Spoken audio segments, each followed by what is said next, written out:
Welcome into the Calhoun County Spring Jamboree at Jacksonville State University. I'm Carl Brady, Gerhard Mathangani alongside, and we've got another night of high school spring football action for you here on TV 24. Tonight's first game, the Pleasant Valley Raiders and the Wellborn Panthers here at Burgess Snowfield. Gerhard? Absolutely, this should be a fun matchup because unlike all the other games we've seen so far, this game is a preview of a region game coming up this season. So lots of playoff implications when these two teams meet again in the fall. But for right now, it's a good preseason matchup between two teams looking to go on the rebound from last year. And the teams are already on the field. Their warm-ups are completed. No kickoffs or kicking game during the Spring Jamboree. The Pleasant Valley Raiders have the ball first. They'll start on their 35-yard line, and they'll start things off quickly with a handoff to Justin Winningham. I'm sorry, that is Ashton King who gets the handoff. We haven't seen numbers or positions or anything like that yet, so we are just we're catching up as quickly as you guys are. So Ashton King on the first carry, and he'll gain a yard up to the 36-yard line to bring up second down and 9. Expect him to see a ball in a lot of different ways. Ashton King was one of the guys that made a lot of plays last year for the Raiders, and they get him the ball in a lot of creative different ways. Quarterback is number 12, Brody Phillips, and he goes with a handoff. He'll go out across the 40-yard line. They'll make it nearly to the 43-yard line, and the carrier on that is going to be number 35, Alex Paris. This is a nice design play here. Pull two linemen to the short side of the field. A good job of tackling there by the Wellborn Panthers to make sure that they did not get the first down. So facing third and short here for this Raider offense. Third down and 2, the second of 2 days for the Calhoun County Spring Jamboree. Had 2 games for you last night, 2 more games tonight. Phillips looks for the handoff again, and he's going to be caught right at the line of scrimmage. Looks like Paris is who he was going to that time as well. We'll double check those numbers there, and he's going to be stuck right at the line of scrimmage for actually a little bit of a loss, about a 2-3 yard loss on the play. This is a fantastic play by a fantastic football player. It's Jet Smith, son of head coach Jeff Smith, and last year he played some running back. He also is one of the state's top tacklers, but he also played quarterback last year as well. He's not asked to be play quarterback this year. That job has gone to Evan Beatles, number 11. So he played a little bit quarterback last year. He's just a true football player in every sense of the word. Can really plug him in anywhere and makes plays. And there you saw making a big play on defense. I think that was number 32, Colton East, on that last carry there. That brought up 4th down for the Raiders. And since there's no live kicking game, we move the ball 35 yards to simulate the punt. And the Wellborn Panthers will take over at their own 25-yard line. Moving from left to right for you here in the white. First carry of the game for the Panthers is number 3, Kentress Hunt. Correction, Beatles wears number 12. It's Evan Beatles, and he's a player that they hope to kind of help stimulate the offense because it's a running offense that everybody knows about. This team has run for a long time. That's really a hallmark of a hallmark of what the Jeff Smith team likes to do. But a quarterback that can pass it, that's what they like, especially in short yardage situations, 2 tight ends. Be able to get the ball to their playmakers, but make no mistake, they go run first to set up the pass. Quarterback keeps it here, the 7 Beatles at wearing number 12. He's going to lose about 4 yards, maybe 3 yards on the play. They'll put him in between the 26 and 27-yard line. Picture perfect play there by Dalton Mize, number 8, shed his blocker and then makes the tackle.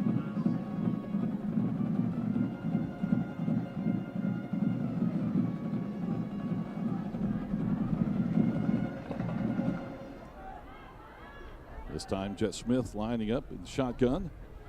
And he's looking to the near side. He's going to be caught behind the line of scrimmage before he can go anywhere or get rid of the ball. He'll go down at the 23-yard line. A big loss on that play. So Alex Paris play offense a little while earlier, and this time on defense does what Jet Smith did on the last series for the Wellborn defense. Just comes up and attacks the play, makes a play behind the backfield. So far we've seen lots of great defense here and about 3 tackles that have been really superb. Now, granted, these two teams know each other. They've played each other the last couple of years in region games, and they've also played in this venue in spring games as well. So these are two teams that are familiar with each other, and they don't do anything crazy. They're not going to show any of their hand as far as what the game plan will be when these two teams meet in the fall. But just two groups of guys, two groups of schools and schemes. I would say their schools and the schemes are similar in the sense that both teams like to run the football, play some power ball, and when they do meet in the fall, it's a lot's going to be on the line there. And we'll simulate another punt, this time for the Panthers. We'll put the ball on the 41-yard line, and they're waiting on the chains to be put in the correct spot. Get the chain gang over on the far sideline in place, and it'll be first down again for the Raiders with Brody Phillips and under center at quarterback.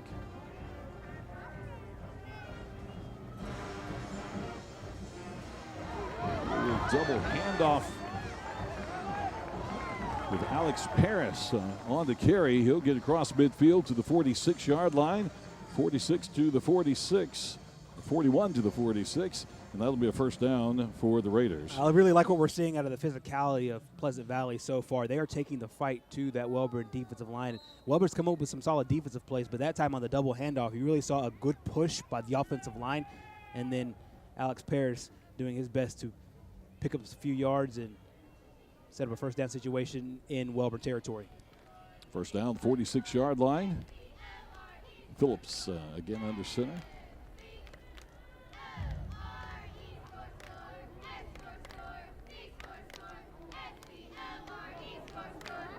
And goes into motion, handoff. That's Colton East on the carry. He'll go to the 43-yard line. 3-yard gain on the play. Second down is 7 for the Raiders. Even from as far up as we are, you can tell there's a different intensity about this game. There's the helmets are, or the pads are popping, the helmets are flying. One of those things that you figure that, you know, most squads use their spring games to get a springboard into the summertime. But I feel like with these two, the competition actually matters. Who the winners and losers on the scoreboard actually matters, because then you have the upper hand both mentally and physically going into the fall. Second and 7 for the Raiders. Paris in motion. And we're going to have whistles blown just as the ball is snapped. And it's going to be a timeout called by the Raiders. And we're going to take the timeout with them, and we'll be back to the Calhoun County Spring Jam in just a moment.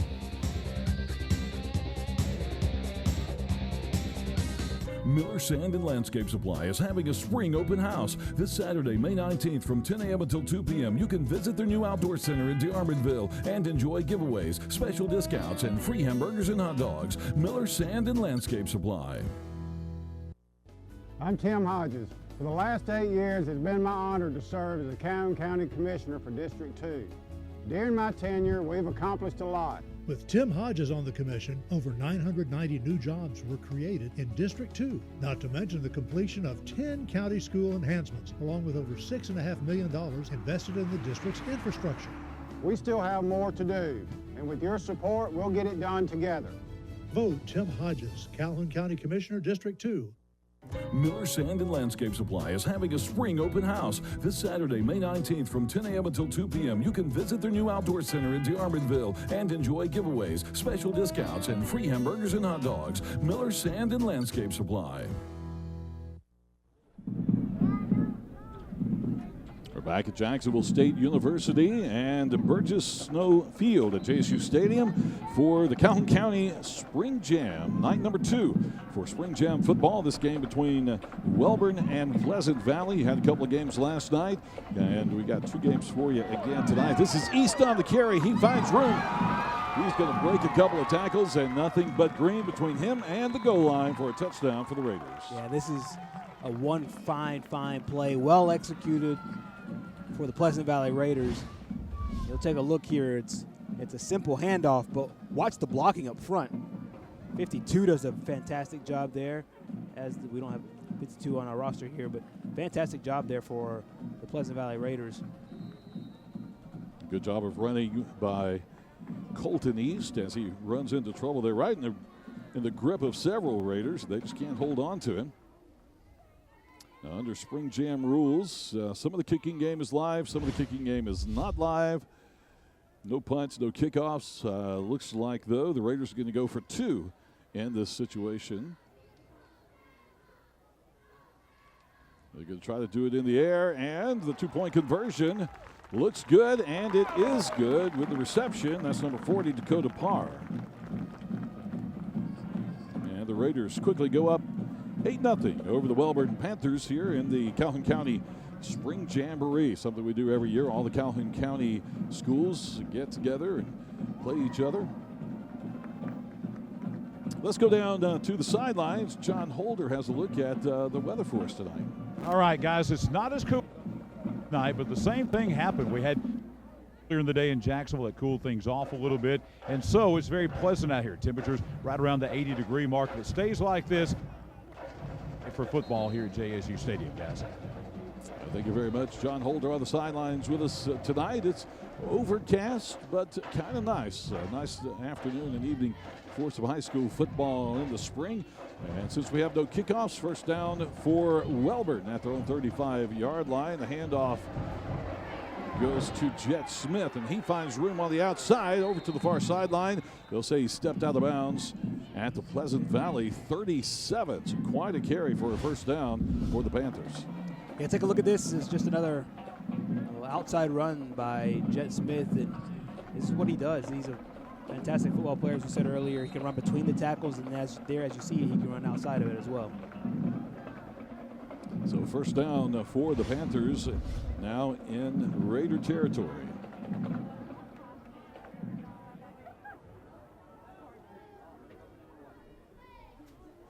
Beatles gives to the first guy through the line. That's going to be his fullback, number 3, Kentress Hunt. And Hunt's going to get into about the 32-yard line. It's about a 5-yard gain on the play. Somewhere between the 32 and 33. So we'll make it second down and a long 5 for the Panthers, right in the middle of the field.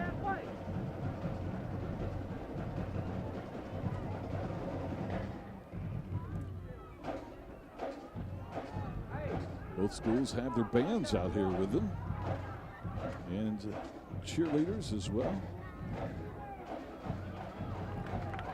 This time it's going to be Calvin Spinks on the carry for Walter Wellborn.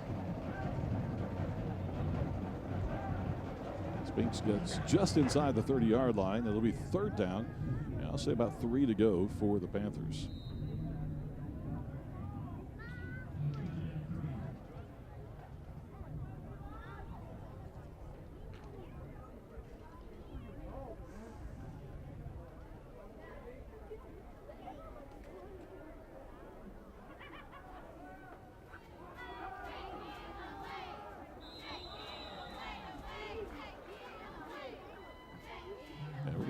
Flags coming in just as we get ready to go to play here.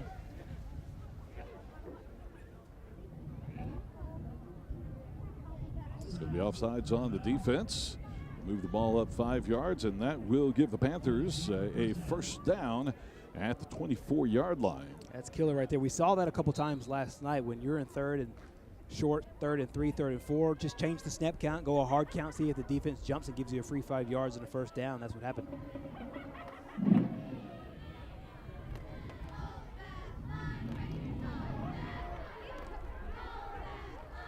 Toss to Jet Smith. Smith gets into the 22-yard line, so gained about 3 on that play. Bring up second down. Talk about creative ways to get some of your playmakers the ball, and that's one of them right there, just a direct snap straight to the guy that's going to run it. With Jet also, though, you have to respect his passing ability because he passed for a few touchdowns last year and a bunch of yards when the starting quarterback went down, and this time he'll line up in shotgun and what looks like a true quarterback traditional set. He's going to keep it himself, go right up the middle. He'll get inside the 20-yard line. Forward progress takes him close to the 19. It's one of the things that defense will have to really monitor this year when it comes to Jet Smith, because he can throw the football, but also he's your primary runner. So I would think most teams would try to scheme it where you start the run first but you can't get too aggressive on the run because he could pop one right over your head. 3rd down and 5. Smith still a quarterback. Quick toss. Goes to Calvin Spinks, and Spinks is hard to bring down. And they're finally going to mark him out down at the 6-yard line. It'll be 1st and goal for the Panthers. It's exactly happened at exactly the same time as I saw it. Coach Jeff Smith throws out the challenge flag here. I think that he believes that Spinks was down, and this will be an interesting call here. See when this ball comes out. I think that's a fumble. I think that there is a fumble there before his knee went down. We'll take it down to John Holder. John? Guys, I was standing right here where the fumble happened. I think as I just talked with the official here, pretty easy call. It was evident that the ball was out, and that looks like it's going to be a fumble. I think this is going to stand here. We'll see, though. I understand, and we'll get some confirmation on this, that the DV Sport folks, the instant replay folks, are using our feed tonight. I don't think they used that last night. They had their own camera, so they may be using ours. But nonetheless, whether they are or not, they're reviewing that right now. The ball is being placed at the 6-yard line. And it looks like, from my vantage point here, when I was right there on it, it looked like easily it was a fumble. Yeah, you could see it there later on. And usually what happens in these kind of games, especially on the college and pro level, you will have assistant coaches that are in the booth, and they will tell a coach, hey, I think we'll win this, or I don't think we will. Here, I think it's a little bit more spur of the moment. You take another look here, right? You can't really tell where the ball comes out, but you see it there before the knee hits the ground. And as John said, John has a better vantage point on the other side. In that north side end zone, we'll have that best look at it. But I think, and that's going to depend if they're using our feed tonight or if they're using their own cameras and where those cameras are placed. And we're just hearing confirmation from the truck that they're not using our feed tonight. So they're going to be looking at, I think all they have set up is a high end zone camera up under the scoreboard, which is probably not going to give them much of a view of anything. So we'll check that out. During the season, they'll have 2 cameras. They'll have one on the sideline, one on the end zone camera. And so we have an old press box camera and then a high end zone camera. So it is what teams will have to look at in the fall. It's a 2-camera angle. That's one of the packages, by the way. That's the baseline package. It goes up you as can high have as as many 6 as you want, cameras. depending on how much money you want to spend. You're exactly right about that. And so we'll see how this thing goes forward, moving forward. And I will let you know, as far as signals go, this was clarified to us last night. If it looks like an incomplete signal, the hands that are across the body, that means the call is stand. If he does what looks like a backcourt in basketball, the hand over going from palm up to palm down, this call will stand right here, as John said earlier. It's a pretty easy call, even from our angle, and I'm pretty sure from the end zone angle as well. So there's only going to be stands or overturn. In college and the pro, you'll have a confirmation, but here is stands and overturns, and this was pretty easy because the ball's out there and both knees weren't down. And the official was standing right there where he could see it. We were on the backside of it. I didn't see the ball come out, but the official was right there in perfect position to see the ball come out and test out that new system there. Absolutely, and that's actually not a bad challenge call, because if you do get it, if you do get it overturned, you keep that drive alive, and the ball is now at the 5-yard line. Now it becomes a turnover, and PV has to go 95 yards. Pleasant Valley first down at their own 6-yard line with a handoff coming right up the middle. Little room to run there. And it's going to be a pretty good gain out to near the 12-yard line for number 32, Colton East. About a 6-yard gain on the play. So for those keeping score at home, we've had now 4 challenges. They've all stood. There was 3 last night, 2 in the first game, 1 in that last game, and then so far 1 today. And the referees on the field have seemingly made the right calls all the time. So second down for the Raiders. Phillips under center. Again, the handoff all the way out to the 21-yard line. Colton East on the carry. That'll be a first down for the Raiders. This has been really pleasurable to watch this Pleasant Valley football team. This is a team that a couple of years ago won 0 games, and it's a good look at their head coach, Jonathan Nix, because he's really brought this program really from the bottom up, literally. They won 0 games. They went 0-10 back in 2015. 2-8 in 2016, and then 4-6 last year. So they've doubled their win totals every year he's been there. He's put a strong emphasis on finishing, put a strong emphasis on doing the right thing in the classroom and on the field and in the weight room, and the results have really panned out for this football team. You know, he was at Raglan before this and had a 30-5 record at Raglan. And he knew that there's going to be a project moving to Pleasant Valley, but so far, so good in these first 4 years there with the Raiders. Ashton King brings the ball out to the 27-yard line. It's a 6-yard gain, 2nd down and 4 for Pleasant Valley. Just over a minute and a half left in this first quarter action. We are going to play 4 full quarters, and we will have a full halftime here at the Spring Jam for the 2 games tonight.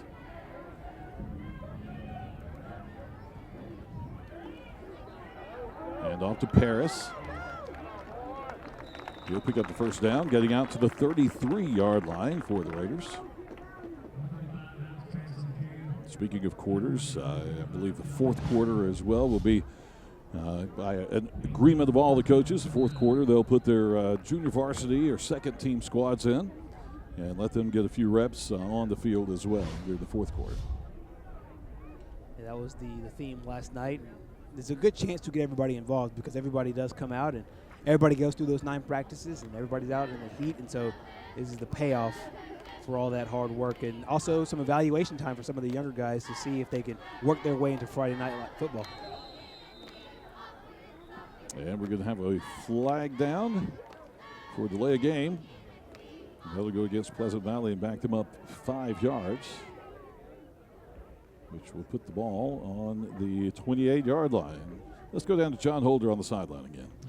Okay, guys, talking to one of the officials down here, they were telling me they want to encourage the coaches here in the Spring Jam to use the instant replay system to challenge. So they are not charging a timeout if the challenge fails. So Jeff Smith and Wellborn did not lose a timeout on that last one. They were not charged a timeout even though they lost the challenge.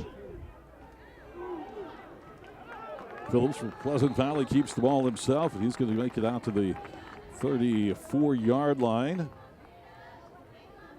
So a 6-yard gain on the play, bring up 2nd down and 9 yards to go for the Raiders. Gerhard, this is really effectively the first time this replay system has been used in high school football here at the Calhoun County Spring Jam. It was just a couple of weeks ago that they decided to implement the program. Absolutely. We're watching history in a lot of ways, and what John just said I think is a very good point, because I think what ends up happening is coaches get hesitant to use that challenge flag because you lose a very, very valuable timeout.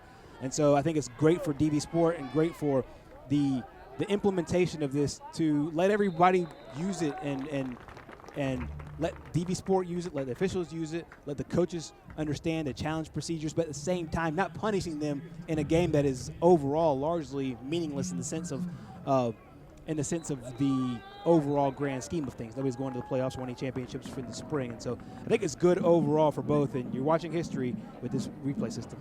And we have run to the end of the first quarter of action here at the Calhoun County Spring Jam. Day number 2, Wellborn and Pleasant Valley. We'll be back in a moment.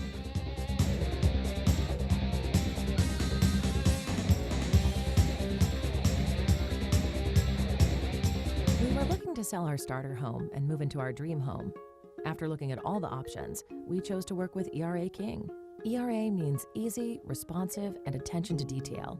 ERA King made the entire process of buying and selling a house easy. From helping us decide on a listing price to navigating the final closing, our agent worked with us every step of the way. ERA King. To us, it means always doing the right thing for every client. What will ERA mean to you? Find out at eraking.com. Tom Wright was appointed judge by convicted and disgraced Governor Bentley in a secret political backroom deal. Is this the way you want your judges chosen, or do you want a judge elected fair and square by the voters of Calhoun County in a real election? If so, vote for me, Marilyn Hudson, a Christian grandmother, mother, and wife. I can bring Christian family values back to the family court. Not appointed, but elected. Vote for me on June the 5th.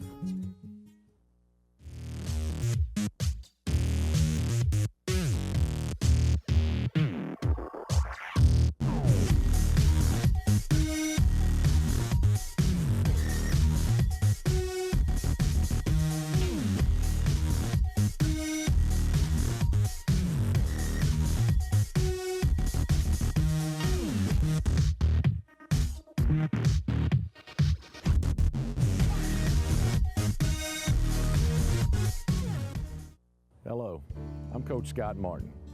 I'm running for Calhoun County Commissioner of District 3. I bring to you character, leadership, and commitment. Character, to do the right thing. Leadership, 32 years of public service. And commitment, making sure I do what is in the best interest of all citizens of Calhoun County. Your vote is important, and I need your vote, so please come out June 5th and vote Coach Scott Martin, Calhoun County Commissioner, District 3.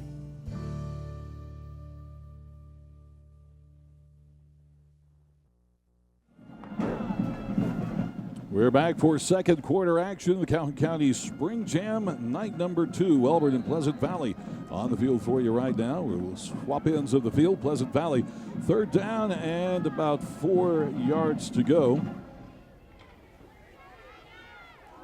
Phillips under center, and we're going to have flags just as they try the handoff. Is somebody calling another timeout? We have a flag down right in the middle of the action down there. Yeah, I think they're going to call this a false start, and the Wellborn coaches were going crazy on the other side. I think they just obviously saw it, whether it was a tight end on that end or the receiver moved a little bit early, so back up 5 yards. So that'll bring us to third down and 9 yards to go for Pleasant Valley. Third down penalties are really, really killer because if you put yourself in a 3rd and 3 or 3rd and 4, that's one manageable play call, and you normally have play calls for situations like that, and then you back it up, it's now 3rd and 9, and in a lot of ways, I would think this is a must-throw situation. We'll see what Pleasant Valley does here. We've not seen a lot of throwing tonight, so we'll see what happens with Phillips under center. And he is looking to throw. Finding someone on the left side. He overthrows. It looked like he was coming to the left side, but he actually throws it more across the middle, intended for Connor Wolf. And he just overthrew the intended receiver, and that brings up fourth down. That's one he would want back, and Connor Wolf was wide open down the middle of the field. Coach Jonathan Nix gave his quarterback a nice little high five on the way out. But that's a great play call there on 3rd and 9 situation.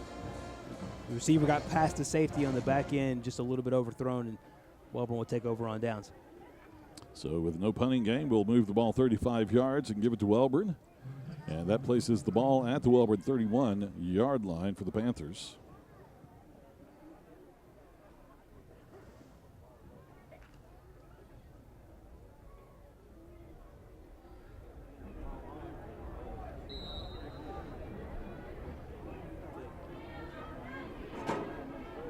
Evan Beatles back in at quarterback. He'll be under center this time, with 2 men in the backfield. He hands off to his fullback, Hunt. Hunt breaks it to the outside and to the far sideline. Where they're going to mark him, they will put him near the 41-yard line. That's going to be really near the first down as well. Cantrez Hunt right here shows great vision, bouncing to the outside. And Connor Wolf comes up with the tackle there, almost a touchdown saving tackle. It's a great play, well blocked up front. They're going to look at it and say it is a first down. It's right there on the sideline, so they don't have to bring the chains out to do a measurement. So they're going to give a first down to the Panthers just by the nose of the football, and it'll be marked at the 41-yard line for Wellborn.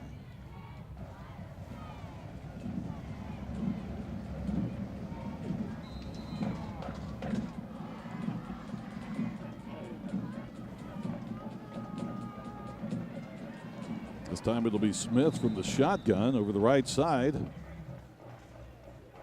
He'll go to the 47-yard line to bring up second down. And about 3.5 to go for the Panthers.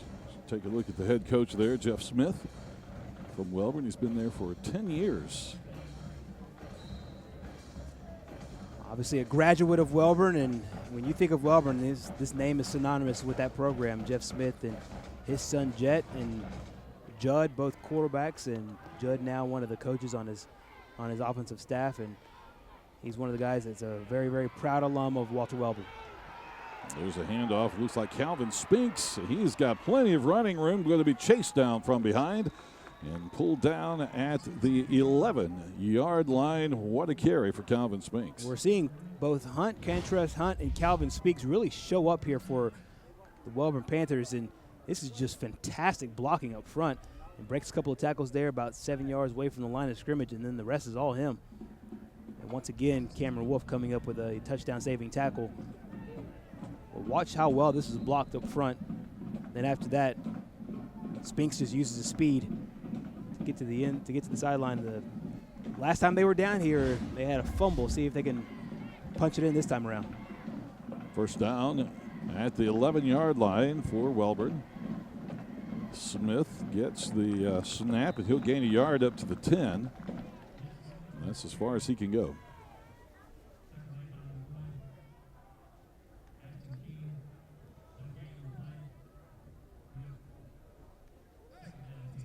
Second down and 9 yards to go at the 10-yard line.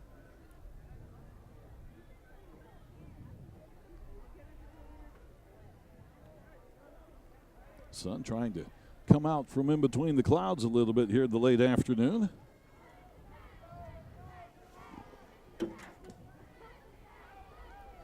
Beatles under center. Then they're going to move things around a little bit so that Smith can take the snap, but he's going to hand it to Beatles.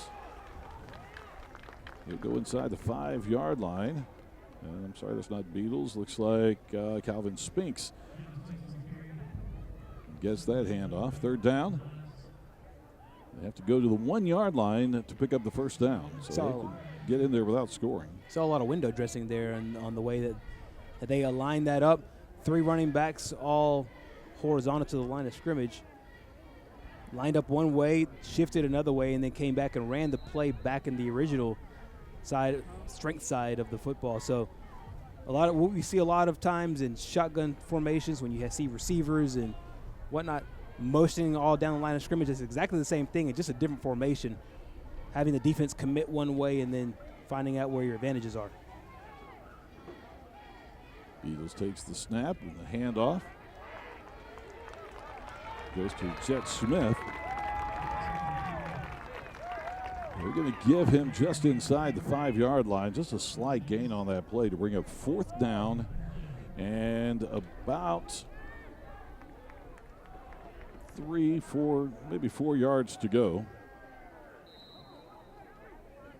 This will be an interesting play call here for Wellborn. Do they put the ball in the air here because Pleasant Valley's done a great job against the run? Or do you suppose that Pleasant Valley will play a pass defense and then you try to run the ball? This will be interesting. 4 yards away, seeing if they could tie this game up. So they're lined up for Smith to take the snap. Quick little pass to Spinks, and we have another touchdown for the Wellborn Panthers. This is picture perfect right here. You get your playmaker on the outside. He just runs a little. This is easy. Just runs a little pass out to the flat. It was him on one side and the tight end going on the backside. And he wins a one-on-one battle. That's Calvin Spinks. And the Wellborn Panthers get on the board for the first time this game. And considering last time they were down here and then fumbled the football, you know, Coach Smith and offensive staff is really proud to be able to have that one and have a touchdown and here a chance to tie it up if they go for 2, if they look to go for 2, and looks like they are.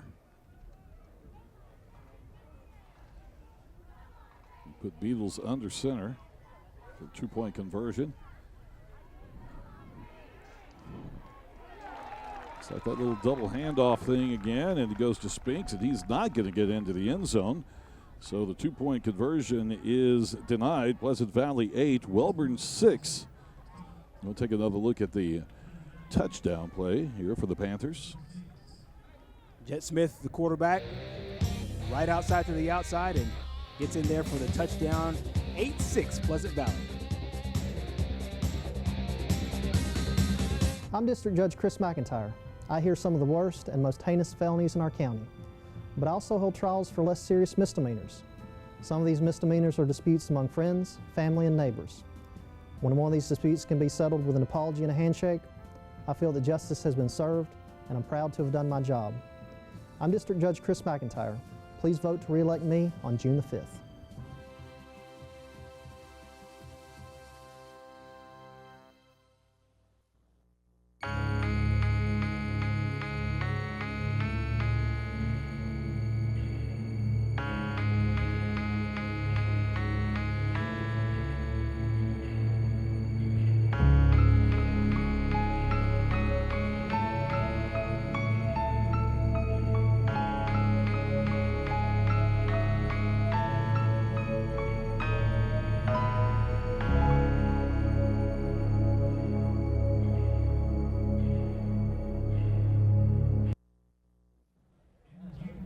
8-6 is your score. Pleasant Valley leading the Wellborn Panthers. Game number 1 of night number 2 of the Calhoun County Spring Jam. We're live at Jacksonville State University here on TV 24 and streaming online at tv24.tv. Or you can also just check out the live stream app on your phone or mobile device. Look for WEAC TV 24 and you can find the feed there as well. No kickoff, so we put the ball at the 35-yard line for the Raiders. Yeah, a little short screen pass goes out to number 4, Connor Wolf. And Wolf will gain to the 41-yard line. Nice block there by number 35, Alex Paris. On the outside, helped spring a few more yards there for Wolf. I'll tell you what, the physicality is really turned up here for Pleasant Valley Raiders. I really liked what I've seen out of this group, and this is a group, as we said earlier, have doubled their win total every year under head coach Jonathan Nix. And they obviously play in that very tough Region 6. We'll talk about that more in a moment, but so far so good here for the Raiders. Phillips keeps it, goes around the left end. He'll make it all the way to midfield and across midfield by about a yard to the 49-yard line on the Wellborn side of the field. Looks a little reminiscent of what the Wellborn Panthers have tried to do over the last few series with Jet Smith. Just take the quarterback and have him run right behind the strength of your offensive line, and that time it results in a first down.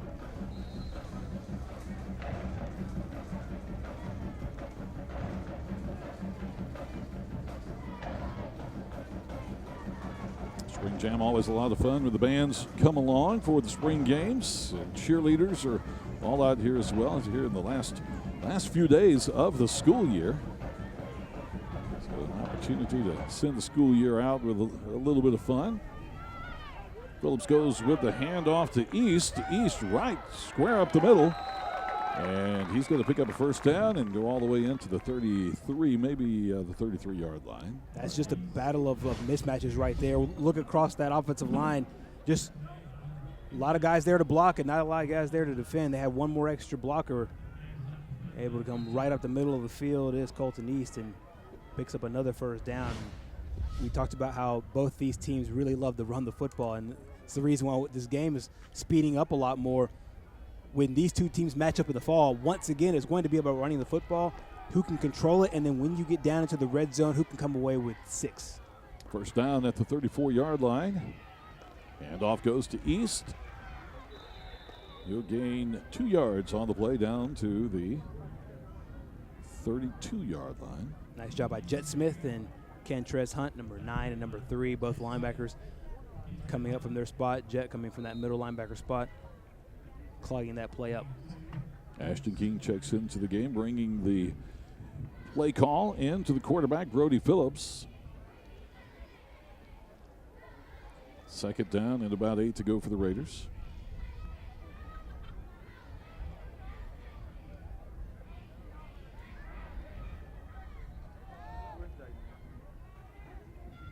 Phillips keeps it himself, finds a wide hole at the line to run through. Get inside the 20-yard line, taken down between the 18 and 19-yard line. That'll be another first down for Pleasant Valley. This is blocked so well across that left side of the offensive line. At guard, the tackle, and then even the receiver out there, number 1, Ashton King, putting up a good block and helping spring that first down. Effective running here from Pleasant Valley. We've seen it different ways. We've seen it right up the middle. We've seen it with the quarterbacks outside to the left and to the right. And then we've even seen it on essentially what are screen plays that go behind the line of scrimmage. So Coach Jonathan Miller really mixing it up, doing it well, and doing it with a bunch of different guys. And we see Phillips coming out of the game and Jacob Ball checking in. And they have a timeout called. As you can see there, the trainers talking to Phillips a little bit.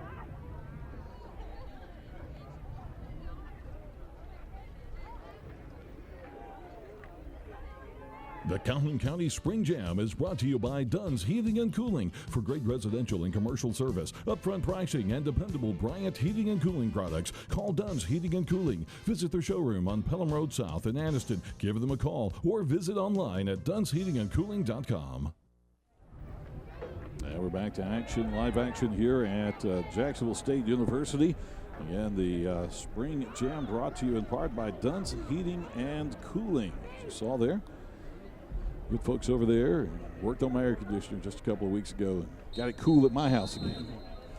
Always a good thing and just in perfect time. We had some high 80s last week. This week's been a little bit cooler. During that commercial break, I took a good look at the quarterback, Brody Phillips, and to see what they were trying to look at with him. I don't know if he just got the wind knocked out of him, but he is out for this play, and taking his place is number 6, Jacob Ball. And Ball is in shotgun formation with a single running back. He fumbles the snap, and he's going to be caught behind the line of scrimmage just as he picks the ball back up. Looks like they'll mark him near the 22-yard line. And just like that, Brody Phillips comes right back into the ball game. I don't think that was Ball's fault or anything, but I think that they wanted to evaluate him for just a little bit longer and assess that Brody's okay to play. Second down, they actually mark him at the 21, so second down and about 12 yards to go for the Raiders.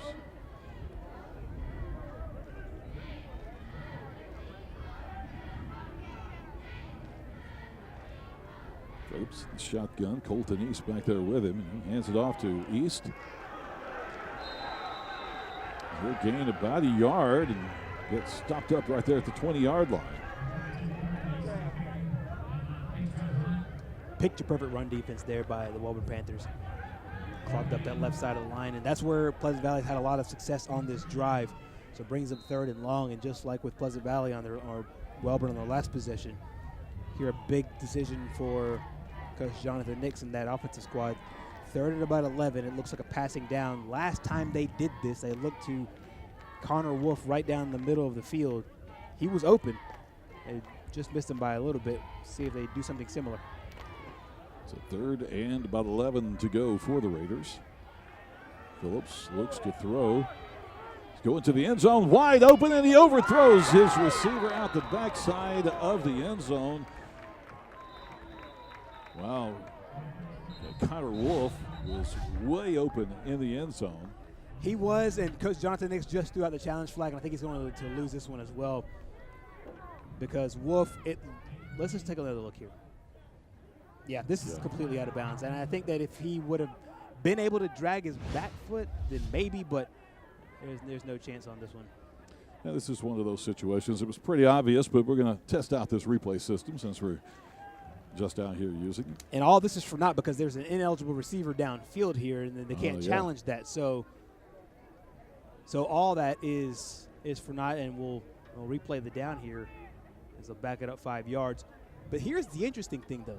That actually might have been a benefit for Pleasant Valley because what they saw was wide open. And for the 2nd time in a row, they go out to the middle of the field. Sorry, it's not a replay of down. It is. Should be third down.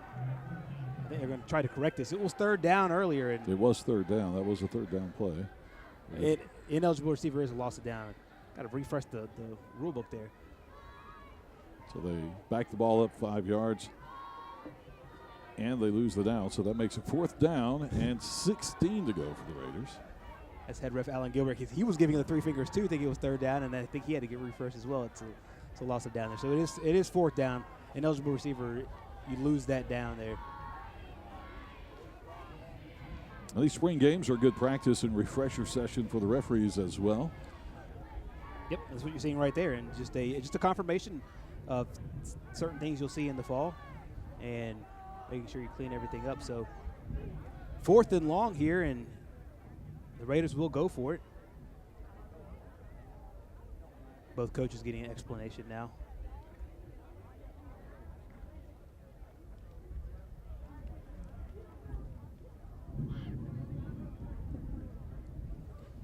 Coach Jeff Smith been around for a long time, 10 years now, as you said, on the job. Before that, over at Hueytown High School.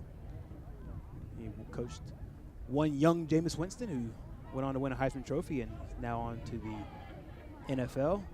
Coached a lot of other guys that have had stellar careers, both at Wellborn and at his time at Hueytown. So it was 3rd down. And these guys are going through the exact same conversation we just had over the air a moment ago about the 3rd down and the 4th down. And so Coach Jeff Smith wants to he wants to know clearly, because it was 3rd and 11.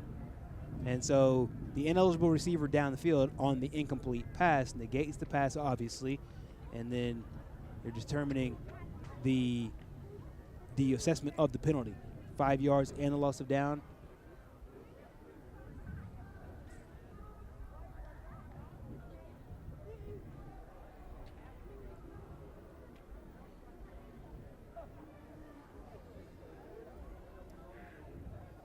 As the folks on the field sort everything out, decide exactly what's going on and what they're doing there.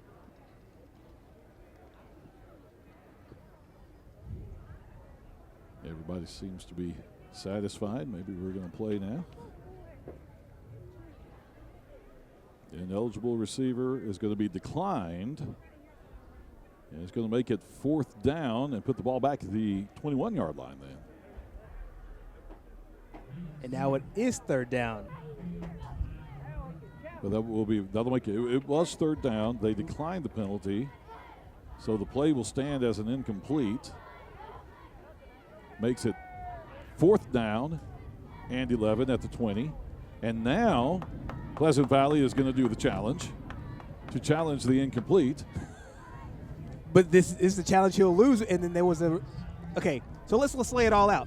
On a play where we have an ineligible receiver downfield, that ineligible receiver downfield call is now declined. Right. So now that play does not count. So now it looks like Coach Jonathan Nix will now say, since there was an ineligible receiver because of the decline, do we have the touchdown? And he'll lose that as well. So I think that all this will be for naught. As we sit right now, it is 4th and 11. With the penalty, it would have been 4th and about 14, 15. Here's another look at it, and this was pretty obvious. Let's take a look here from the I think they're just following the instructions of using the replay as much as we can tonight in order to practice it, see how it's going to play, see how it's going to work. It's obviously way out the backside of the end zone there. Right. This one won't get overturned, but and I do think, and like you pointed out, this is a way for the coaches to use this. And since you're not losing a timeout anyways, you're not losing anything that is of substance. You still have your 3 timeouts going to the break. So it'll be interesting to see the way all this unfolds in the fall, because this has obviously been a really long delay here because of just the developments of that particular play in this situation. The call will stand here, so you'll see Alan Gilbert come out, and he'll give what looks like an incomplete pass penalty sign, and it'll mean it stands. So after all of that, what we will have essentially is an incomplete pass. Incomplete pass after all of that. Yes, it'll be 4th down and 11 at the 20-yard line. So exactly as we expected there. This also giving us an idea of how much time these replays things are going to take as well. I think this is an extreme situation. This was an extreme situation with the discussion. We may have to change the Pigskin Roundup start time to 11 o'clock this fall if they're going to do this.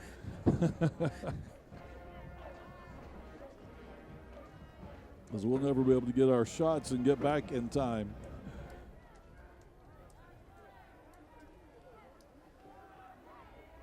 So it's all sorted out, and it's 4th down at the 20-yard line for the Pleasant Valley Raiders. Brody Phillips, shotgun formation, wideouts to the near side, single wideout to the far side. He's rolling to the near side, looks to throw, dumps it across the middle to King. And King is he going to get enough for the 1st down? It's going to be close at about the 12-yard line. It's a nice job by Brody Phillips looking down the field. That is a 1st down. Yeah, looking down the field. They had 3 options down the field into the end zone, and then just dumped it out to the wide open receiver, and then go let your playmaker go make a play.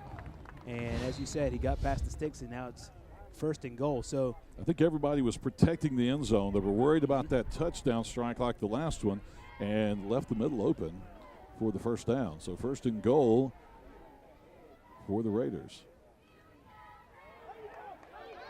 And the handoff will go to Colton East to power his way right on into the end zone.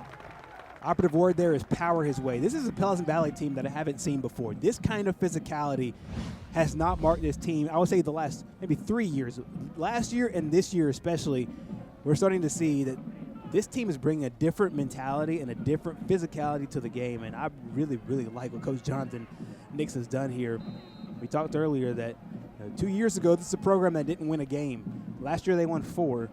They look to build on that this year in that very tough 3A Region 6. And, a lot of times opponents, the records can be deceiving because there's such strength at the top of this region with Randolph County, who made the state championship game last year, Piedmont, who won the state championship the year before, then strong teams like Wellborn, and historically like Glencoe, and Glencoe's fallen some hard times here lately. But this is a much improved team as we have an incomplete pass, but we also have a flag come in, so this might be pass interference. We'll have this ball half the distance to the goal here. Yeah, I think that's what's going to happen. Pass interference committed by number 8, Calvin Spinks. Looked like good coverage there, but I think he had a handful. He was just right over the top of Ashton King there. A little too much contact. Yeah, so they'll put this ball halfway, and Pleasant Valley will get another chance here. And with as well, if they've run the ball, now the ball is at 1.5 yards away. I would not be a bit surprised if they go from a passing play now to a running play with how effective that run game has been so far. So we're still working on the 2-point conversion here for the Pleasant Valley Raiders. As you said, a very different looking Pleasant Valley team for this year. Be looking forward to seeing them in the regular season in the fall. Handoff goes to East, and he still on his feet, but finally will be forced down just shy of the goal line. So the 2-point conversion is denied for the Raiders. And our score now 14-6. We'll go to break and be back in just a moment. We were looking to sell our starter home and move into our dream home. After looking at all the options, we chose to work with ERA King. ERA means easy, responsive, and attention to detail. ERA King made the entire process of buying and selling a house easy. From helping us decide on a listing price to navigating the final closing, our agent worked with us every step of the way. ERA King. To us, it means always doing the right thing for every client. What will ERA mean to you? Find out at eraking.com. Hello, I'm Coach Scott Martin. I'm running for Calhoun County Commissioner of District 3. I bring to you character, leadership, and commitment. Character to do the right thing. Leadership, 32 years of public service. And commitment, making sure I do what is in the best interest of all citizens of Calhoun County. Your vote is important, and I need your vote, so please come out June 5th and vote Coach Scott Martin, Calhoun County Commissioner, District 3. And back to action in the Spring Jam. This is the second play. The play while we were gone to the commercial break, and Wellborn making a move there on second down. It was second and still almost 10 to go for the Panthers, and Jet Smith running all over the field to pick up that roughly 9 yards there to bring up third and less than 1 to go. He's a magician in a lot of ways there. Really nothing on the left side. Comes back down to the right, tries to get as much as he can, and sets his teammates up in a very, very third and short. So let's see if they go with that power set. There was a couple times last drive. Yeah, they are. It's 2 guys in the backfield, everybody else on the line of scrimmage. Beatles under center. He's going to keep it himself, sneak it right across the line, and he's going to get a nice big push from behind. And instead of just picking up the first down, he's going to go all the way to the 48-yard line and pick up a big first down for the Panthers. We saw a lot of that last year. Anybody that paid attention to Wellborn football, though, any kind of third and short situation, I would say 2 yards and less, they'll just stack all their bodies up across that offensive line and run right behind them. One back, I've seen 2 backs. That time was 2 backs in the backfield, everybody else on the line of scrimmage. So really asserting a strong physicality there, picking up the first down. First down for the Panthers. The Raider 48-yard line. Beatles with a handoff right up the middle. It'll be about a 6, maybe 7-yard gain to near the 41-yard line for Kentress Hunt. See if they work quickly here. It's about 1:43 to go before halftime. See how fast they work. You know, both teams that like to run the ball as much as they do don't really get in these hurry-up kind of schemes, but they have a chance here to tie the ball game up. Smith will take the snap, and flags, or at least whistles. So there is a flag coming in. Yeah, looks like this will be a false start here on Wellborn. So we'll back that up 5 yards for the Panthers. Put the ball in between the 46 and 47-yard line. Now we'll have 2nd down and 8 as opposed to 2nd down and 2.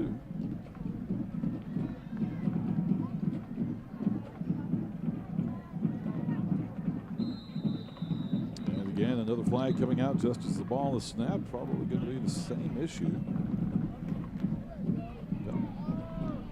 And that's killer right there. I mean, you have 10 yards, you have a 2nd and short, very, very short. It's a manageable 2nd down with about a minute, and I would say at that point it was about 1 minute and 30-something seconds right before halftime. You set yourself in a good position there, and then 2 just basically mental errors right there.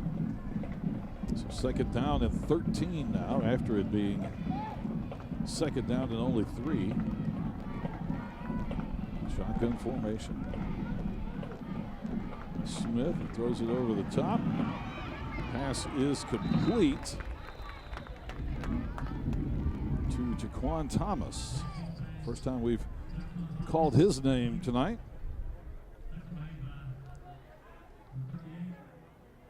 Now we're back to 3rd down and 3. Ball at the 41-yard line. Smith still in the quarterback spot. Pull it down to keep it himself. He's not going to gain anything on that play. Right back to the line of scrimmage. So 4th down and 3 for the Panthers. Lost about a half yard on that play. We have a timeout taken by Wellborn with 28 seconds remaining on the clock in first half action here of the Calhoun County Spring Jam. This is night number 2. Had a couple of games for you last night. And 2 games for you tonight as well. Walter Wellborn and Pleasant Valley for you.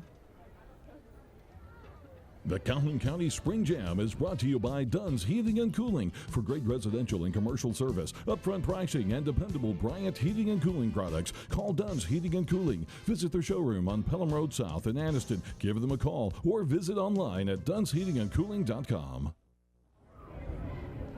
And we're back as we look at the Wellborn sideline there, determining exactly what they want to do on this 4th and 3 with 28 seconds remaining in the half. I think we will have a full halftime, 20-minute halftime break for you.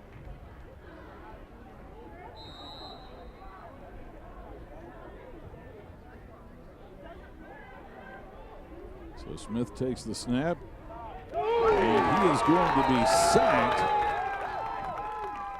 back at the 48-yard line. And Colton East comes out of nowhere to take him down before he can even find a receiver. Perfect closeout speed there. I don't know if that was a delayed blitz call or what, but Colton is one of those situations where I guess there was nobody in his zone, nobody in his area, so he attacked quarterback and got the sack there. So 2 self-imposed penalties by the Wellborn Panthers after setting themselves up in pretty solid field position leads into that turnover, and now have a situation where PV will maybe just for fun take a couple shots at the end zone. So first down to throw on 49-yard line. Brody Phillips in the shotgun. Pump fake, goes to the air over the middle. Got a receiver right through his hands. Ashton, is that King? That is.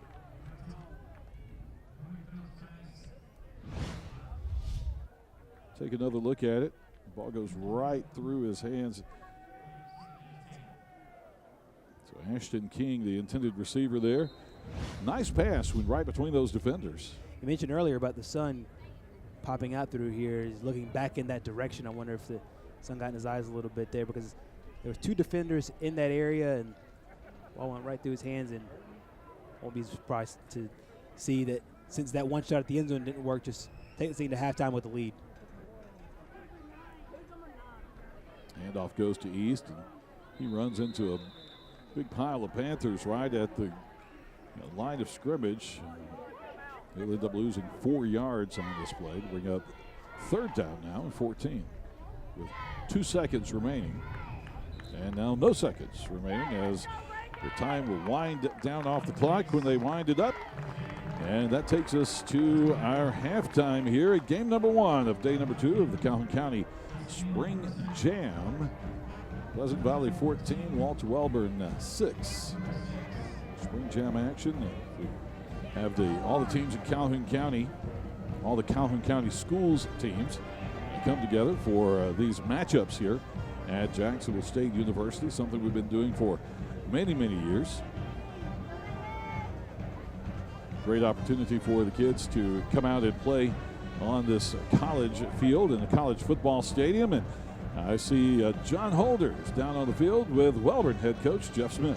Here with Walter, Jeff Smith. Jeff, kind of your typical, I guess, spring game, just a lot of mistakes and things like that here in the first half by both teams. Well, we and you can look as good as you want to in practice, but till you get them out here in a live, game situation, then you're going to see how the pressure affects them right there. And, we made some mistakes that's cost us right here. We was down here and fumbled the football here, and then got down here and got some penalties here, and we ended up scoring, didn't get the 2-point play, and then we had a nice drive going right there, and then we got 2 procedure penalties in a row right there, just mistakes you can't make. But, that's why we're playing, to try to clean this stuff up. You got a lot of experience here in the first half with instant replay. What are your thoughts on that overall and your experience with it here in this first half? I don't know. I threw one right there. The first one I threw right there, it didn't go our way, and Coach Nick threw one right there, and it didn't go his way. So, it really didn't affect anything right there other than I got this red flag here with me. I got you, Coach. Second half and for the 2018 season. Thank you. Thanks a lot. Jeff Smith, head coach of the Walter Wellborn Panthers here at halftime. All right, we're going to go to break, and coming up, the F&M Bank Spirit Toss. So stay with us. Miller Sand and Landscape Supply is having a spring open house this Saturday, May 19th from 10 a.m. until 2 p.m. You can visit their new outdoor center in DeArmondville and enjoy giveaways, special discounts, and free hamburgers and hot dogs. Miller Sand and Landscape Supply. Hello, I'm Joe Dyer, and I want to be your District 4 Calhoun County Commissioner. Faith, family, hard work, and honesty are my core values. I support law enforcement, business and industry, senior citizens, and job growth. It has been my honor to serve these last 7.5 years as your Calhoun County School Superintendent, and it would bring me great joy and honor to serve as your District 4 Commissioner. Let's come together and move District 4 in a positive, innovative direction. I'm Joe Dyer, and I'm asking for your vote on June 5th. The Sachs Wildcats will start the fall season off by traveling to Alabama Christian and then traveling to Cleveland County, coming back home to B.B. Comer, then traveling to Wellborn, hosting Pleasant Valley, taking a week off, and then traveling to Piedmont and traveling to Weaver. Come back home and host Randolph County High, and then the final game of the season will be against Glencoe at home on October the 26th. All games 7 o'clock. See you on Fridays in the fall. The job title is Calhoun County Coroner, but I believe it is so much more than just a job title. Jobs can be taught, but this job requires compassion. Unlike a job, true compassion cannot be taught. This position touches people's lives, and how situations are handled will affect people's lives. I have worked in the EMS field for over 15 years. One of my positive traits is my God-given ability to show true compassion in bad situations. I commit to treat your family just as I would want my family to be treated. It's really just that simple. I'm Tom Slick, and thank you for your vote on June 5th. Miller Sand and Landscape Supply is having a spring open house this Saturday, May 19th from 10 a.m. until 2 p.m. You can visit their new outdoor center in DeArmondville and enjoy giveaways, special discounts, and free hamburgers and hot dogs. Miller Sand and Landscape Supply. We're into evening number 2 of the Jam. That also means it's night number 2 of the F&M Bank Scholarship Spirit Contest. We got Chris White here with us again from F&M Bank. Tona Davis from Wellborn High School will be representing Wellborn, and King, who will be representing Pleasant Valley High School. Chris, F&M Bank, we did this all last year. We did it in the Spring Jam last year, all football season around the county, doing it here again tonight. Tell us about what's going to happen here. We've got students from each school, and they're going to have 60 seconds to throw footballs through the signs behind us, and the one that throws the most through will win a scholarship. All right, excellent. Now, we got 13 is the number to beat. We had Dalton Hamby from Weaver last night who had 13, not to put any pressure on you. Tony, you said you knew about a week ago you were going to do this, but no practice, right? Is that just confidence? No, it's just not being prepared. Not being prepared. In the same way, you know him for about a week or so, but no practice, right? No practice at all. You ready to go? Ready to go. All right, well, let's get it ready, guys. We'll give you a countdown, and then we will begin. We got the Wellborn and work to see the teams on here. So we're going to give you a countdown beginning in about 15 seconds.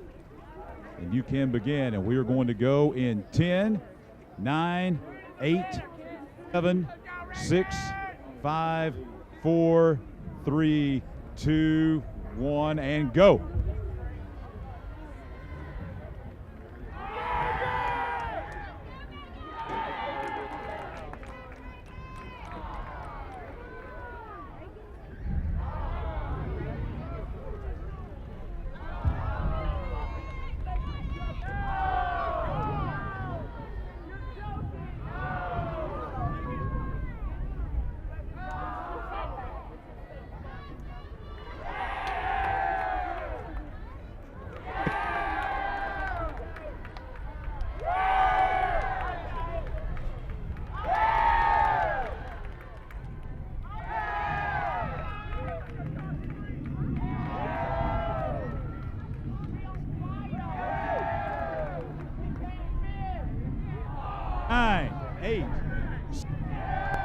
Six, 5, 4, 3, 1. That's it. That's it. All right. All right, guys. Let's see. We have our counts here. What we got? 11. Come on in here, guys. Pretty nice effort. Had 5. Pretty good. What'd you think? You did better or worse than you thought you were going to do? Any worse. And at 11, congratulations, nice job. Did you have a certain strategy you wanted to do to throw 11 balls? It's pretty impressive in 1 minute. Really, just start throwing. All right, congratulations. We'll do this again coming up at halftime of our next game between White Plains and Sacs. We'll have representatives here, a student from Sacs and a student from White Plains, as we continue with the F&M Bank Scholarship Spirit Toss, guys.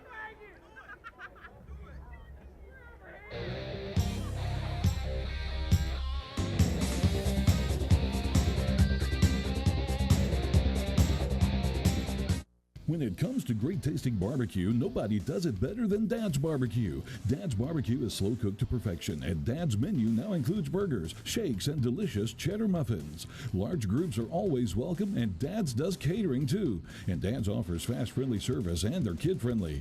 Dine in or drive through. Dad's Barbecue, family owned since 1985, with 2 locations in Anniston to serve you.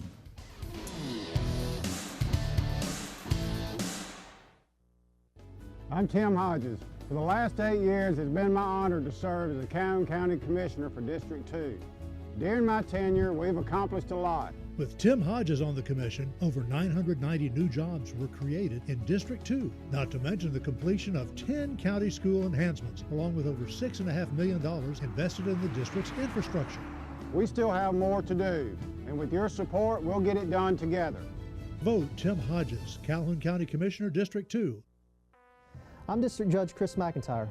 A great deal of my time is spent on the bench conducting felony preliminary hearings and bench trials and working to see that justice is done.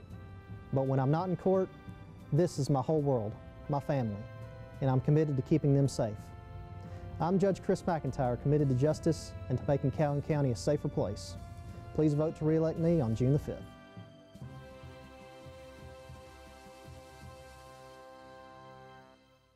On the night of March 19th at approximately 8:30 p.m., an EF3 tornado hit the campus of Jacksonville State University, causing extensive damage.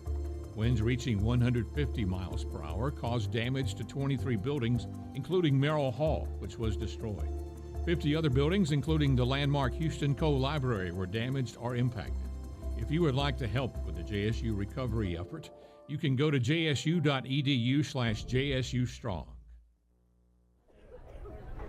And we are back. Jacksonville State University. Steve Kynes sitting up there in the VIP booth with family and folks as we are at halftime of our first game of the second day of the Calhoun County Spring Jam. As you see the players starting to filter back out on the field. We only put 10 minutes on the clock for the halftime. So I don't know if they all got the word on that or not, but Pleasant Valley just starting to filter back out on the field. While we're talking about Pleasant Valley, Gerhard, let's take a look at Pleasant Valley's schedule for the fall, and we're going to see a lot of similar teams between Wellborn and Pleasant Valley schedules here, since they're both in 3A Region 6. You're absolutely right. They'll start with West End, a team they beat last year, then play Piedmont, obviously one of the tougher teams in this region in the state of Alabama. Weaver, Sachs, Gaston, and Glencoe. That right there, that core part of that schedule right there in the region will make or break any playoff situation for Pleasant Valley if they have those aspirations. B.B. Comer, Wellborn, Randolph County, and Ohatchee. The reason why this game is so important, because these two teams will play in the regular season in week 8 of the regular season, the 6th region game.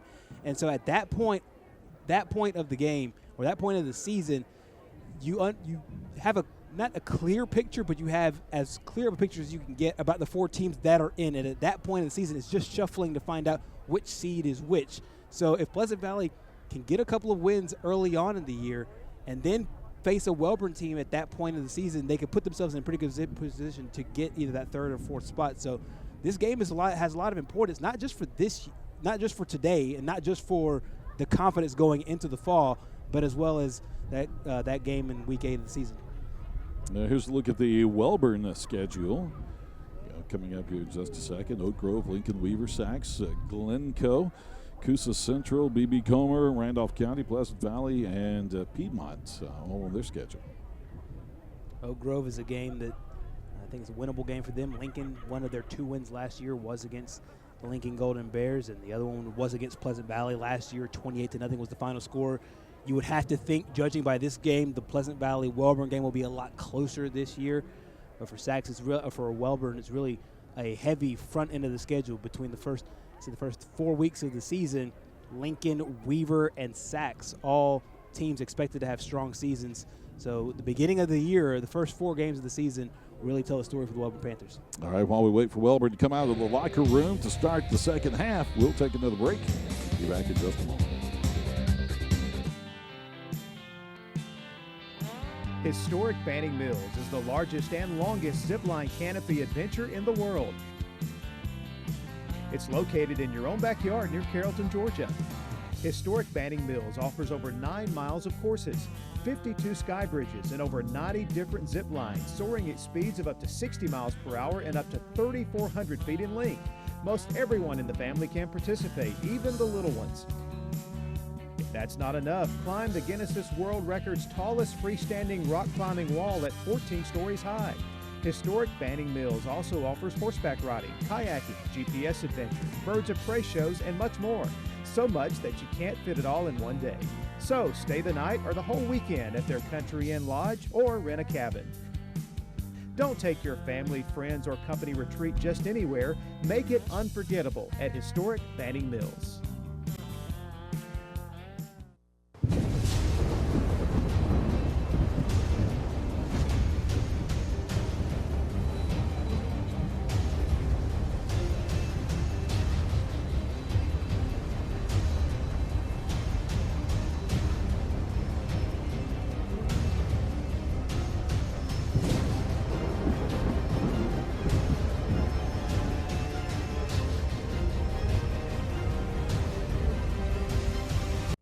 Hello, I'm Bubba Hinton, candidate for Calhoun County Board of Education.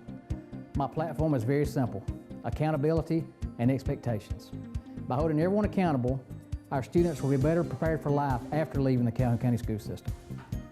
Every school board needs a Bubba. Please vote for Bubba on June 5th. Vote for Carl Bubba Hinton for Calhoun County Board of Education.